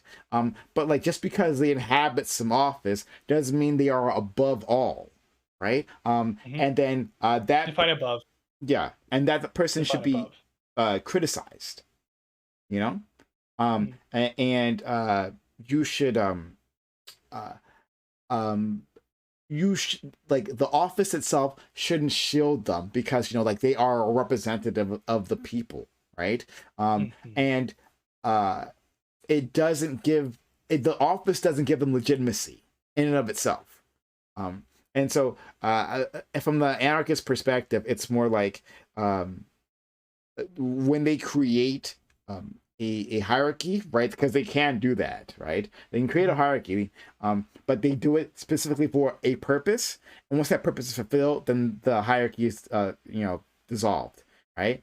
So, like, a leader for this task, we need a leader to direct our resources, right? We need somebody in charge to get it done, and everyone else to follow. All right, so we elect a person who is the best at that, and then we follow them, and then we dissolve that whole organization. Now, it kind of sounds like term limits. Yeah. Well, okay. Well, so you were saying that there's different types of hierarchies, right? So, like, I'm not a full anarchist, right? I'm not a true anarchist. So you're a socialist. I'm a socialist, yeah. So I recognize the value of that, and that of the not respecting hierarchies just because they're a hierarchy, but I do recognize the utility of hierarchies. And so I wouldn't dissolve, like, our government. I wouldn't like, hey, let's, like, destroy, like, the infrastructure of our leadership every so often, right? I think we need a president in charge. I think we need, like, these governors and everything. I would look at them very differently, and I don't give them automatic legitimacy, and I have no problem questioning their authority at any point in time. So I hope that was helpful. I'm not sure. Yeah, it almost sounded like you were barely getting to the point I could totally be assuming right now. But this is also probably slightly far-fetched. Let me ask you this question. Do you think the United States government is too big in the sense of it's ruling amongst the wrong things, it's focusing its eyes on the wrong things, it has too much power in certain areas, it's do you think it needs to be cut down for a bit, and then to grow with the influence of with a new influence? I think that's very vague. I know it's super vague. Okay, do you think it should be cut down? So I think all sides want to cut the government, and it's the part of the government that bugs them, right? And the other part they want to grow. So conservatives will say like, we need to like shrink down government, right? Government's too large, right? Well, that by that they mean like regulations on business, right? And like I want to, like get rid of like regulations just don't make sense, right? And so we're just gonna keep cutting and cutting and cutting, right? And so that's just like that actually, whether the average conservative voter understands it or not, conceptualizes it or not, like that's just for businesses and getting their tax cuts and all that, right? And give them more free to do what they want. But other things that they regulations that they do want and laws they want, right, is like the massive drug war, right? So many of them are still in favor of that drug war, which is massive governmental intervention, right? Or the massive government in terms of our military infrastructure, right? Like I'm in favor of all that and expanding that part of government. But these other parts I don't like so much. And then me as a socialist, I'm like, well, let's get rid of the drug war. Let's shrink our military in our presence that way, and then let's expand the welfare state. What do you think? Yeah, because I'm still exploring the argument for more military or less military. What do you think less of a military would do for the United States and globally? Less of a military, even then, that's like it sounds like it's simple. Oh, less military, right? That's what you must want. You must want less funding to the military. Yeah, I want less funding to. I want America. Personally, I want a strong American military so that that we could still be a source of strength for the world. And that requires like a strength and security for the world. Kind of like what's going on with Ukraine right now. We just sent over a bunch of support. Yeah, exactly. Okay. You could still do that. But one, I would like massively shrink like the amount of money going to like defense contractors. That's like it's called military spending, but like this isn't going to our soldiers, right? When they say military spending, they want you to think of the soldiers, but that's like not where the vast majority of that goes to, right? Very small sliver goes to support to soldiers and directly supporting the soldiers. So I would vastly shrink that our military spending in terms of our armaments that we buy. That we just kind of keep replacing our armaments, right? We got to keep updating our military, right, to keep them strong. And that means, okay, we had the F-13 stealth bomb or whatever. I don't know that I'm getting that wrong. F-22 sure. fighter planes. F-22, right? And now, right, but we got to keep the military strong. So of course, even though we just bought this shit, and they cost millions of dollars each one, we got to replace it with the F-23, and that doesn't make sense, like that's just like an excuse to keep buying and to keep manufacturing and all that stuff, and then sell the old stuff to some dictator somewhere who happens to be an ally because he digs American capitalism, right? So that stuff I don't like. Mm-hmm. Yeah, that makes sense. Then, from a relatively left perspective, and this is me asking it from a very neutral standpoint. I know this is actually a right, a very it may seem like a right influenced question, but I'm just trying to figure out what people on the left think about leaving billions upon billions of dollars worth of military equipment in Afghanistan. And what was the other? Iraq? Or no, Iran. What? Afghanistan. Afghanistan. Yeah. Anyway, how does that make sense if the left party or left parties are trying to cut back on military spending and all that? How does that make sense? How does the pullout make sense with the values of the left party? I think how does that make sense? Because you could have a pullout that's more competent and that like understands that the Afghan government was going to collapse immediately. So that's not a left thing. That's like a military planning thing where they didn't imagine that this. But it was initiated by Biden. No, it was initiated by Trump. Trump made the initial promise.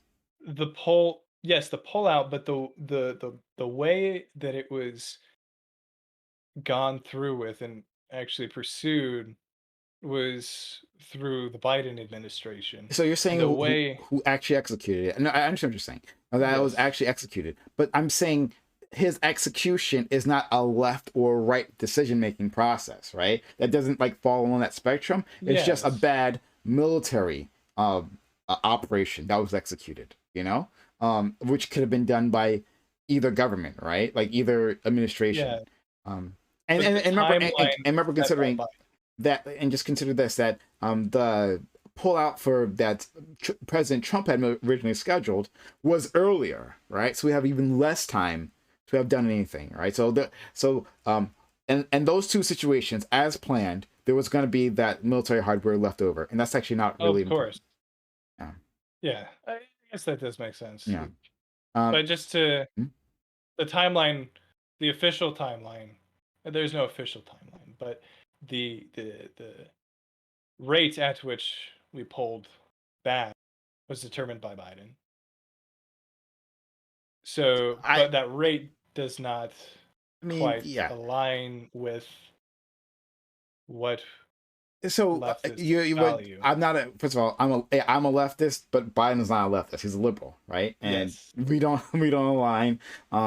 So like I don't take any ownership of what he did. Oh no, ownership. No, I'm Yeah, just yeah. seeing if you had a perspective or insight onto like, oh, Um, does that really make sense with aligning with some of those values? it's No, it doesn't. it's I you're trying to associate them with values that like I think it's a nonsensical question, Maybe right? maybe it is. it, Yeah. yeah, so like I'm not attaching values to this military operation, right?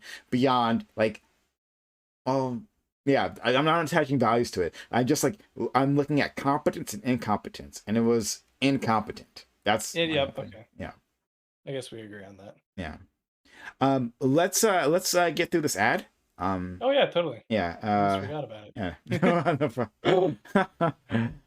The only thing Michael Bennett puts his name on is Joe Biden's disastrous policies. So obviously you show Joe Biden, you show Michael Bennett, which I'm pretty sure that Michael Bennett's a Democrat. I'm Yeah. almost certain He's a Democrat that a lot of Democrats don't like, which is funny. uh, He's a rhino in both, or he'd be considered not a a rhino, but dino, a maybe. dino. Yeah, a dino and a rhino amongst both parties because he promised things towards both and actually did quite the opposite. So he's doesn't have the best perspective in the eyes of both parties, which is really interesting. I can't remember that. I've heard the name plenty of times, but I can't remember much about him. I have general negative feelings towards that name, but I can't say anything intelligent about it right now. But God, tip of my tongue, because I do remember stuff about Michael Bennett. But He was a U.S. senator that somehow, I don't quite remember how it was done, but he was not elected into the position. he could have been And appointed because someone died. it was I can't really quite make an argument right now, but what I do know is he was, in a sense, amongst all senators in all parties, he was the most accidental senator. He wasn't elected. All senators are elected. He could have been put there by the governor, for instance, if like the past senator died. Um, Yeah, I think that might have been it. yeah, and that happens to others. That's like, what's his face in Virginia, whatever, I can't remember. But he's a Tim Scott. He's a black South Carolina, I think. He's a black U.S. Congress. I think he's the senator. I believe he's the senator. Yeah. And he got in there because I believe someone died, and then he was appointed that way. And then I think after that he was elected. But that happens. It happens. Yeah. Anyway, continue. Together, they're destroying America. I like this. Government-run healthcare. So destroying America, right? Like you painted, and then you literally destroy the wall. And it brings it back to the bricks. Yeah. Like the foundations. It's so much there's so many symbols in this. Yeah. Trillions in new spending. Interesting that it's interesting that it's graffiti, right? Because graffiti is another like symbol of like challenging authority, you know? Right? Like you're destroying public property, and that's what they use on brick. Someone else built this brick, right? They took the time, like a Hmm. Gino here, right? They built Hmm. this, and then someone else is just like desecrating it with the spray paint and then this stuff, right? The trillions now in spending. So I think that's really interesting. Sky high inflation, foreign policy disasters, defund the police, total control over our everyday lives. Michael Bennett is part of it all. And then you put his name up there. I like that. Michael Bennett doesn't get the American Actually, I would like to dream. pause. What do you think he means by foreign policy disasters? I think he means whatever the viewers want to put in there, right? If there is a foreign policy disaster, if there is something negative you feel towards foreign policy that's happening, right? You put whatever you want in there. So he doesn't have to name it, right? And try to guess what the audience says, right? The audience thinks something is wrong with government. Everyone thinks the government is doing something wrong. He lists a whole bunch of things that the government is doing wrong, right? So you pick one or multiple of those that you agree with, and you fill it all up your head. The fact that it's vague works for his works in his favor, right? So if you have negative feelings to some foreign policy decision, that'll be triggered. Like, oh yeah, the Democrats did that, Hmm. and I don't like that, and I need to vote against that. So it Yeah. doesn't matter what I think it is. It matters just the audience in general, right? Yeah. It could be China relations, Russia relations. It could be immigration. The It could Afghan be pullout. too Yeah. much tariffs, or it could even be with this most recent one, which is the ban on avocados coming from Mexico due to death threats from the oh, what am I forgetting? It's Yeah, the death threats to the inspector. I know what you're talking about. yeah, that's right. Yeah. And that's disrupting trade and all that. Yeah. Mm, Which a lot of people aren't going to be happy soon. mm. Avocados. I don't know if the right is considering that a disaster, but I can imagine that be the case. It's not I think something it really says talked about a lot. disasters, Hmm. but All right, let's get through this. He's just another Washington insider, handpicked by the Washington establishment. We need to replace Michael Bennett with someone willing to fight. Why? Okay, one thing. Why this? Why do you? I know you didn't do this yourself. Why the grain that like the CRT grain here, for this video? I'd This is imagine this it is would like show like C-SPAN stuff. recovered footage, Yeah. footage that was hard to attain. That's valuable, and you should pay attention to it more because it's slightly roughed up and there's something to it.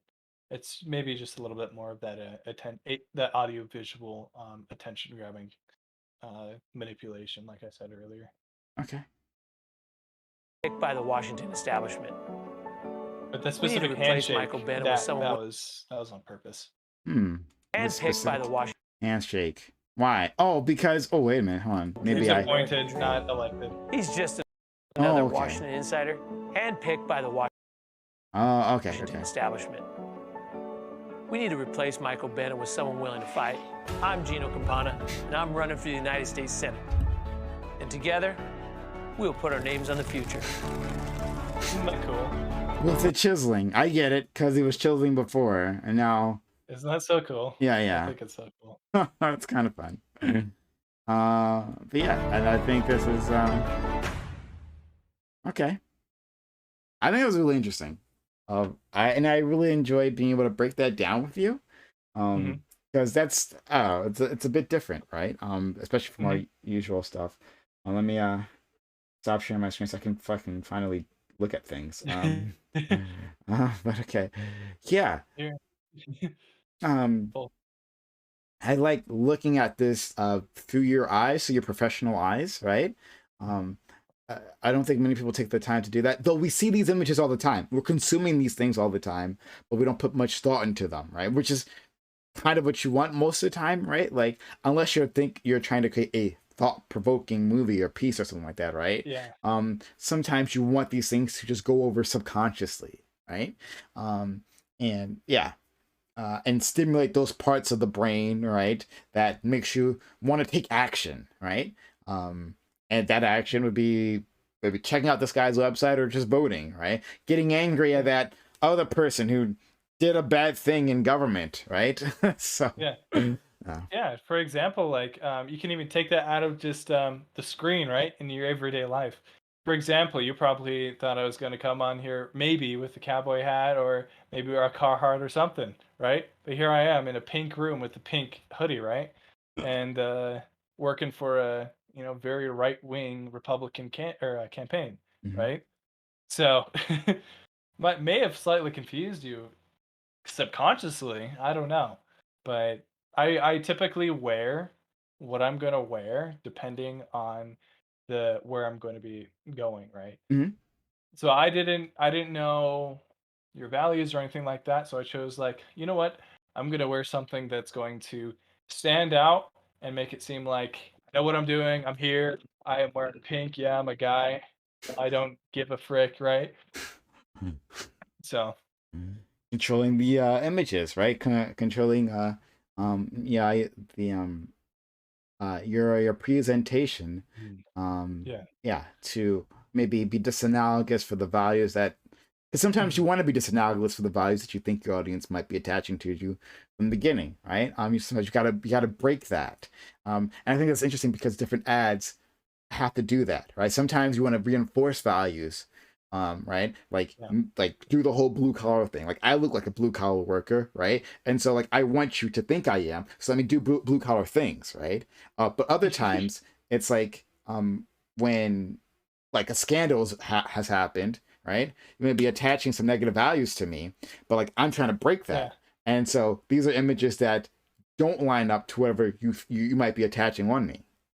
Yeah.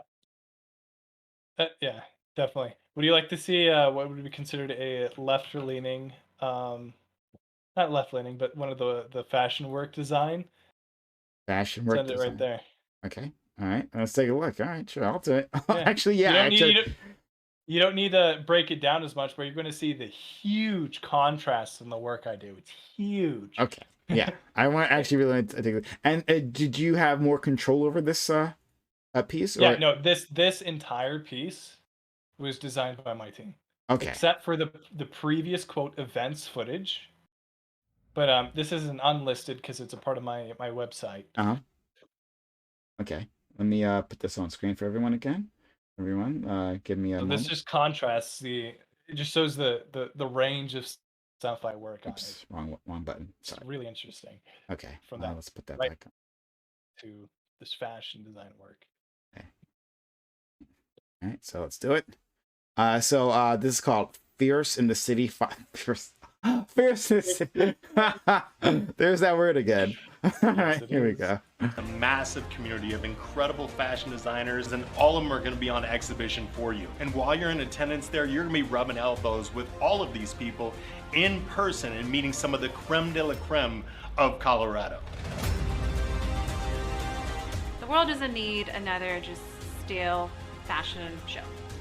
Fierce in the City is the bringing together of the arts, of music, entertainment, purpose, and intention, and trying to bring the best of the best to Denver so that we can really have a very unique, entertaining, intentional experience that gives back to the community. We are thrilled to be a part of Fierce in the City 5. It's an opportunity for people to come out and get inspired. I'm excited to bring some mind-blowing performances, and I've got some tricks up my sleeve, some special guests. Dana Monique from season 20 of The Voice, my battle partner, is going to join us for Fierce in the City 5 this year. Fierce is being whoever you want to be at that moment. Fierce means bold. This is fierce, this is style. And I look forward to seeing you on the runway.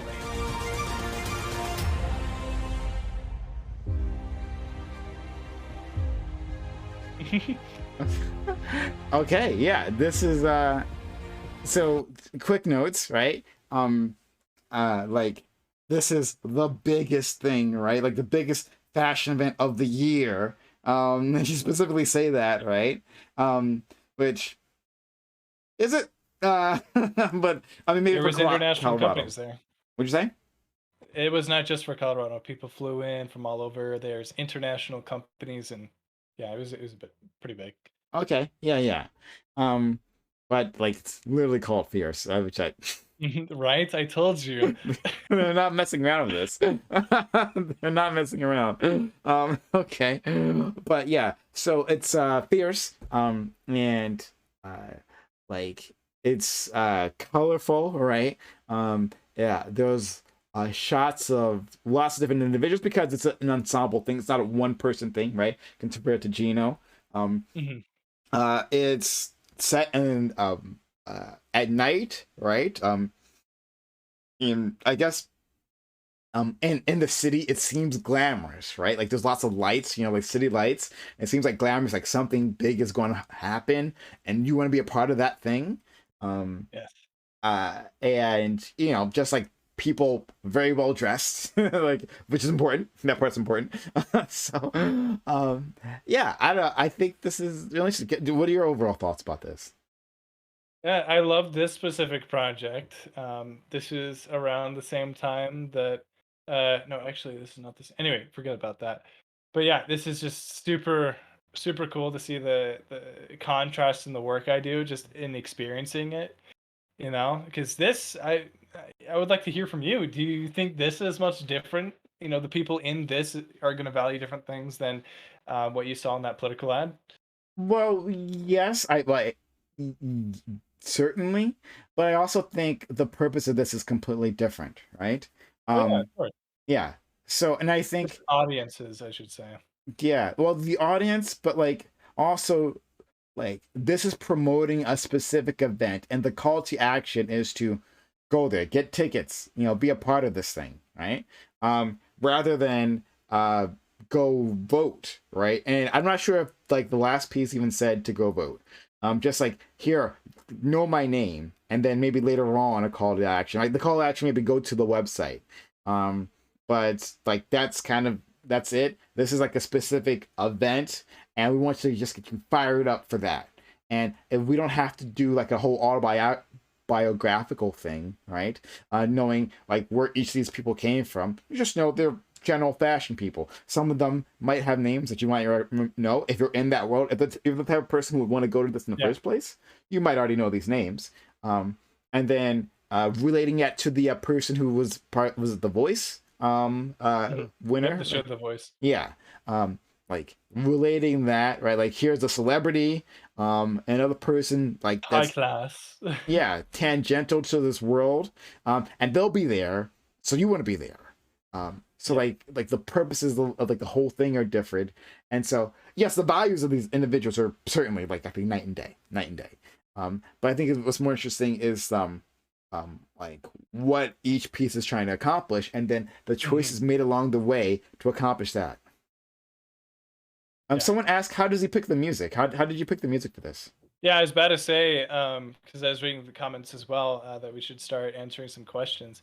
Picking the music. So first, before I say how I pick it from a company called Epidemic Sounds. They are easily one of the largest sound selection and cinematic track, and music track and sound effect track selection platforms there is. They use them in movies and all, I could go on and on. Advertisements, YouTube channels, etc. How I pick my music. So I'm gonna be honest. I kind of wing it. I find a mood that kind of somewhat aligns with the values that I'm trying to, infuse into the project. Because the music is something that is going to be infused in the project. I need to for this one. It needed to be fierce. It needed to be cinematic. It needed to be, you know, out of this world. It needed to be like a movie trailer, because that's what this is. This is a trailer for an event, right? So I wanted to associate this event and this trailer with like a movie trailer, because people get excited for movie trailers, Mm-hmm. whether they're like 2 or 3 minutes, sometimes even 4 minutes. And I wanted to, for people to make that connection. Oh, this is cinematic. This is important. This is big. Like, Avengers or like Lord of the Rings. I don't know how to explain it, but yeah, I kind of choose music based off of values, but I some values can have different music, right? Mm. You could have like a joyful music could be someone fiddling on a little uh Banjo or something? banjo, yeah, or it could be um some interesting future based music, right? To throw it way out there. So I pick like a good 4 or 5 different music tracks and I send it to the client. And I said, hey, what's your top 2 favorite? Cool. All right, I make a mini draft with the 2 favorites, and I'm like, hey, how do you like this? Oh, I love this one way better. Way better. Awesome. Or it's not fitting. Then I'll revise and find some new tracks. So that is how I pick my music. Hmm. And this seems high energy, right? Mhm. Right. The other one seems more inspirational, but this is like high energy, like building up to like something, right? Something's going to Mhm. happen. It's coming, and again, you want to be a part of that. Um, I Mhm. hold on. Let me see if I can. If anyone has any questions, we picked like a worst night, worst night to do this, unfortunately. So Mhm. there's lots of stuff happening in terms Lots of of the stuff world. happening. Yeah, but that's What's fine. happening? Uh, Ukraine, probably. yeah, I'm fine, but like I'm actually really enjoying myself, so it's okay for me. Mm. Um, but I wanted to ask about those shots of the. I immediately wanted to stop at the very beginning, right? You said those drone shots. Mhm. Do you bother getting drone shots yourself, or just like buy the Mhm. stock footage? No, I get it myself. Not myself, but I hire a drone professional, FAA licensed drone operator, and they fly their drone in the city and get these awesome shots with their just really nice drone. Okay, it feels like there should be already be shots of this though, right? That you could just buy instead. You know? Probably we can, but that's probably going to be like between $35 and $50 for a single shot.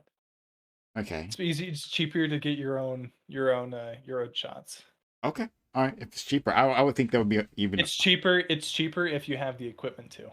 if you have if it all set up right, rather if the investment's already made and then you just take the Mhm. shot. Okay, fair enough. Yeah. Yeah. Like if you go onto a premium stock footage site, you can buy stuff anywhere ranging from $10 a clip, and the clip could be literally like 10 seconds or less, Mhm. and it can range all the way up to $100 for a clip.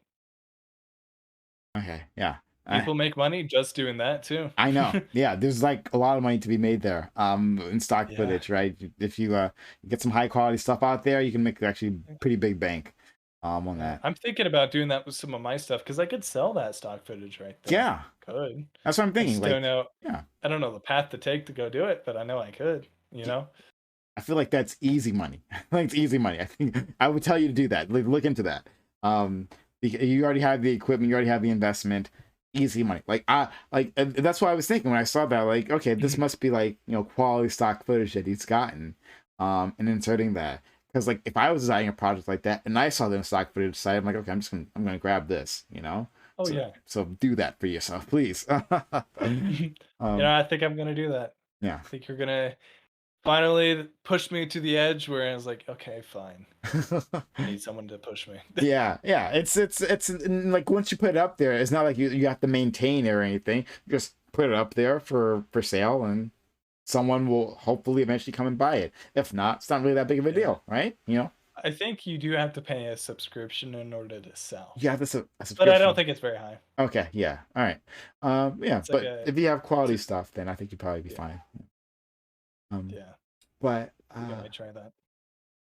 yeah, so and you had like there were points in there with so did you pick like is this all of like the leadership team that you're interviewing here, like these different people? Yeah, so these are significant individuals in the show. So we got designers. We have, as you can see, like the little thing right there. It Mm-hmm. shows she's a wedding dress designer or owner of Delola Couture, which is a big brand. There's Devin Blake Jones from The Voice, and he's also going to be featuring Dana Monique, who was a season finalist for The Voice, which is a pretty. Everything's just it's a big deal. It's a pretty big deal, Mm-hmm. It's glamorous. What about this? Where this was filmed? Where is this happening?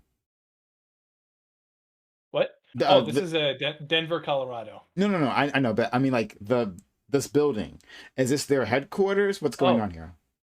this is a private club that we filmed at. Mm. It was a private, like rustic club.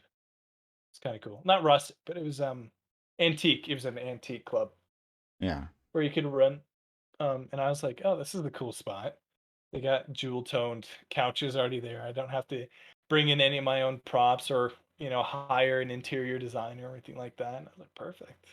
Are you constantly on the lookout for that kind of stuff when you're just like around, just like existing out there in the world? Like, Everywhere, yeah. everywhere. Because I do my work in the state of Colorado and in every state and sometimes even abroad. Mm-hmm. Like, for example, like 2 years ago, I worked for this real estate company, just filming real estate videos in the island of Kauai, and I did that for 4 months, right? Mm-hmm. So who knows where the work is going to come from, but it will come. Mm-hmm.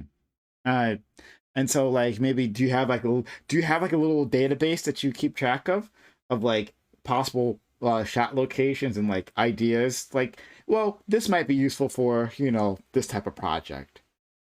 All in here. Okay, all right. Fair enough. Okay, fair enough. So, as my company grows, as it is right now, that's a smart thing to do. That is definitely a It's smart thing to do. dude, you just need like a fucking Excel spreadsheet. That's I do. That's all. Cool so- spots. Put the 50 states and have a column for each. just like name of the location, like physical address, and then description. That's literally all you. Okay, whatever.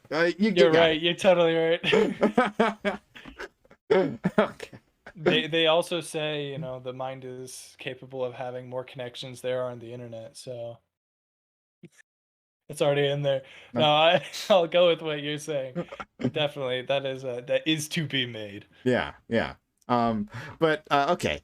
So all right. So and they are okay. So the Fierce logo was already there because it's Fierce in the City 4. So this is already their logo. Previous event. Okay. That is a previous event. Yeah. Yeah, and you didn't actually film this, so this is film from before. Previous event.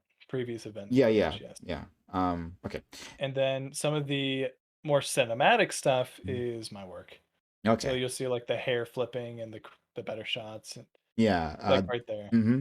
Like, I do the very cinematic stuff, like that right there, super cinematic. Yeah. So did you say provide us with a model? Like, did you ask them for a model that's going to be appearing in the show? I have this model actually was in the show, funny enough. And this model is actually a friend of mine, but I have a guy, his name is, I'm not gonna say his name, but he hosts a lot of fashion shows, and he was a part of this one, and he also is someone that fetches and finds models. So he reaches out to modeling agencies. He goes and finds models at events and at venues and all that. He's like, hey, I have this opportunity for you if you want to check it. We're doing a rehearsal for this fashion show, right? So he is on active, on call, searching for models. It's really awesome. Thank you, Citizen Cicero, for the kind resub. Thank you for helping us out. And I will try to keep up the great content. Thank you, and thank to my guest right now, because I think it's really interesting content, something different than what we usually do here. So I'm pretty excited about it. But yeah, so you get like modeling, someone who looks for modeling talent, and then you use them for various projects. Yeah. Just so like I've used this specific model on like 3 or 4 projects. okay. And what did you tell her we're gonna do? We're gonna put you in a fancy dress, and we're just gonna walk you back and forth along a catwalk, and you're gonna flip your hair. Kind of. So this was a scenario where we killed 2 birds with 1 stone, right? It was same location but outside next to these heat lamps, which were really cool. Had an interesting light to them, as you can see the orange. And we were also not that day we filmed that promo for all the shots you just saw, and filmed something for that specific wedding dress company that she's wearing right now. Okay. So I use that footage that I filmed for the wedding dress company in this promo as well, and Okay. vice versa. So I got content for the wedding company and for this fashion host. Did you have to get permission to use one for the other? Like, I Yep. yes. Mhm. Okay. All right. No, it wasn't permission. I put it in my contract for that specific production. Oh, Said, okay. hey, the content or the shots I get for you, I'm able to keep using. They're like, okay. Okay. All right. Fair enough. All right. That makes sense. Is this the same model? Walking in the hills somewhere? That is the hostess. So if you look at the beginning, the very beginning of the entire thing, you'll see the hostess walking towards you and unleashing her hoodie. Okay. Or as in right after that. So like right here. Okay. Oh, Here's okay. to me- And then it ends with her walking away. Okay. Okay. So it's like the sandwich kind of cap to the entire thing. Oh, okay. All right. All right. Yeah, this is really interesting. Yeah, it's a stark contrast from the other one. Mhm. And like even let me ask you something else. The pacing of the shots, right? Like because I guess like how long you stay on a specific image, right? Stay on her rather than the next thing and the next thing, right? Do you think about that? Like, is that a It's totally it's entirely dependent on, for this one, it was entirely dependent on the audio. So if someone was saying something very important, we would throw either shots up, zooming up to her, or a slow pan to her, or something to keep the audience attentive towards her. And it also went with the music. You'll see some of the shots cut to the beat of the music. So it's a mixture, but it's all really relating to audio because we want to really seal that gap between visual and audio, right? Like on you've probably seen on TikTok, if you're on TikTok, you see those car edits that are really cool. And you'll see that each frame, each different clip is cut to the exact beat, you know? And that's a way to keep the viewer engaged because they're like, oh, cool, something's happening visually and auditorily. It's just like it's a new experience. It's good. Mm-hmm. What else? Um, and I noticed like these aren't direct on, right? This is like the most direct shot, but like I guess the depth of field that you were talking about previously, you were doing like this the one was it across the table here? You know, like to be a bit more visually interesting, capture more of the space. Yeah. It's an establishing shot before we zoom up on her. Okay. Yeah, yeah. All right. I'm just trying to think of looking at these other things, right? And it's like you're like this shots of previous events and like just like look this looks like a good time, you know, some place you want to be around. Like some people are having fun, people are enjoying themselves. This is something you want to be a part of. Yeah. All right. It's like someone said something about data. Let's see, what was it? Green So Plenty said used to get a lot of photographers coming to family businesses to rent roller skates.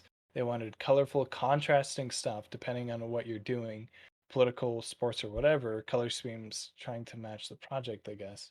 Not sure what he was trying to say, but I think he's trying to say that different projects require different color schemes and different things to just I'm trying to figure out what he was trying to say. My family business to rent roller skates. They wanted colorful, contrasting stuff. Yeah, they were getting set pieces. Oh, set pieces. Yeah, they rent the roller skates. Oh yeah, don't worry, you don't have to be familiar with the lingo. Yeah. Set pieces, yeah. I like this shot too, right? With like the different glamorous people hanging out, having fun. It's like, don't you want to be part of the like? Look at all these beautiful people here. Don't you want to be one Be of part them? of the elite. Yeah, right. This is This is very your opportunity. yeah, yeah. This is very like look. This is what the elite are doing, right? They're out there right now, dressed like this, like right this moment, I'm sure, dressed like this, like being glamorous. Don't you want to be glamorous with them? Like when like probably almost every one of these people are like in their pajamas right now. Like Probably. With like a cup of wine at 9:30, probably. yeah, exactly right. But like I don't know, I just you know I just like all the little pieces of this, and it seems like oh, and then like the fashion pose, right? Like straight up, look at me, like fancy fashion. Did you pose these people, or did you just like what happened here? Yeah, posed a bit. Okay. We first let them do what they wanted to do, but then we're like, no, we need the fashion host in the middle, along with the tallest guy that looks the best. And then we got like two people doing like a power pose, sitting with the chairs. It's very symmetrical, as you Yeah. can see. Uh-huh. Yeah, yeah. Okay, cool. Down this long hallway. All right. Hmm. What It's else? funny enough, yeah, it's actually outside too. Oh, okay. I can see that. Yeah. Okay. But yeah, this yeah, it seems very yeah, very grandeur. Yeah. What else we got here? Hmm. Hmm. And more shots. Benefiting women that give, saying, "Hey, there's other stuff," and then you bring in more people. Who are these other people? Mm-hmm. I said, who are Say that the again. who are these other people? The other designers. Okay. Designers of like certain beauty boutiques and clothing brands and all that from all over, literally all over. So there's the core group that's organizing, and then the designers after that. Mm-hmm. Core Okay. group and then the rest. Okay. All right. I think we got it. I think we crushed this. Thank you for that. This was super interesting, right? Like I've never really got a chance to break this down. Thanks, man. Yeah, totally. Yeah. Tell people Really about glad yourself and where they can find you, or yeah. Yeah, well, I'm Gavin Hrdlichka, if anyone's able to pronounce that. It's Hrdlichka. Yes, there's only two vowels in my entire name. It's crazy. Uh, yeah, and I'm a videographer mainly, but yeah, I have a video production company. We do anything from health, beauty, and fitness to live events, and occasionally political work, as we discussed on this, which is a very, very unique experience. Yes, you can put them there. Yep, and yeah, you could find my personal Instagram, of which this is something I haven't quite mentioned so far. I am on my way to doing a bit of like fitness influential work and teaching people on how to really improve their bodies and achieve their dream physique. And I do that on my personal Instagram, which is called it's at who dot aesthetics. So who and then the period aesthetics, which I can send over. Right there. Yep, that's perfect. Yeah. And then my company is envious_media on Instagram. Yeah, I haven't done too much with the Instagram since we're mostly referral based, but if you'd like to see our work, you can go to our website at www.enviousmedia.com and where you can find some pretty cool stuff. So as you saw here on the live stream. So Doobie said you also be interested in like being part of debate panels, right? Okay, well then I'll invite you back for that, and we'll get more viewers when we're not, doing this opposite an invasion apparently. So and you'll get a chance to advertise yourself to a bigger audience than this. After the main topic is covered. Yeah. Oh, okay. But yeah, thank you, dude. This was super interesting. This was really different. I enjoyed just taking our time, like just breaking these things down. Yeah. I guess I'm interested in I as a content creator now, right? On a much smaller budget than you're working on. like like I notice a lot more of this stuff. Mhm. And like the amount of work that goes into it, right? And you've really got a professional thing going on there, with how you're presenting all these images, even how you're presenting yourself here, right? And so like I like I'm I I appreciate the ability to analyze it, Mhm. from the eyes of a pro. So thank you so much. Mhm. Yeah, absolutely. I was really happy to be able to, get to know you and talk about a lot of these different topics, especially dealing with politics from this, what I would consider an interesting and almost imposter-like perspective with you. Don't worry. If you come on the panels, you'll hear a lot more of my takes, and Oh they'll be a yeah. lot more forceful. Ooh, that'll be exciting. But anyway, yeah. So we'll talk to you later. Have a wonderful day. You as well. Enjoy the rest of your evening. Yep. Bye.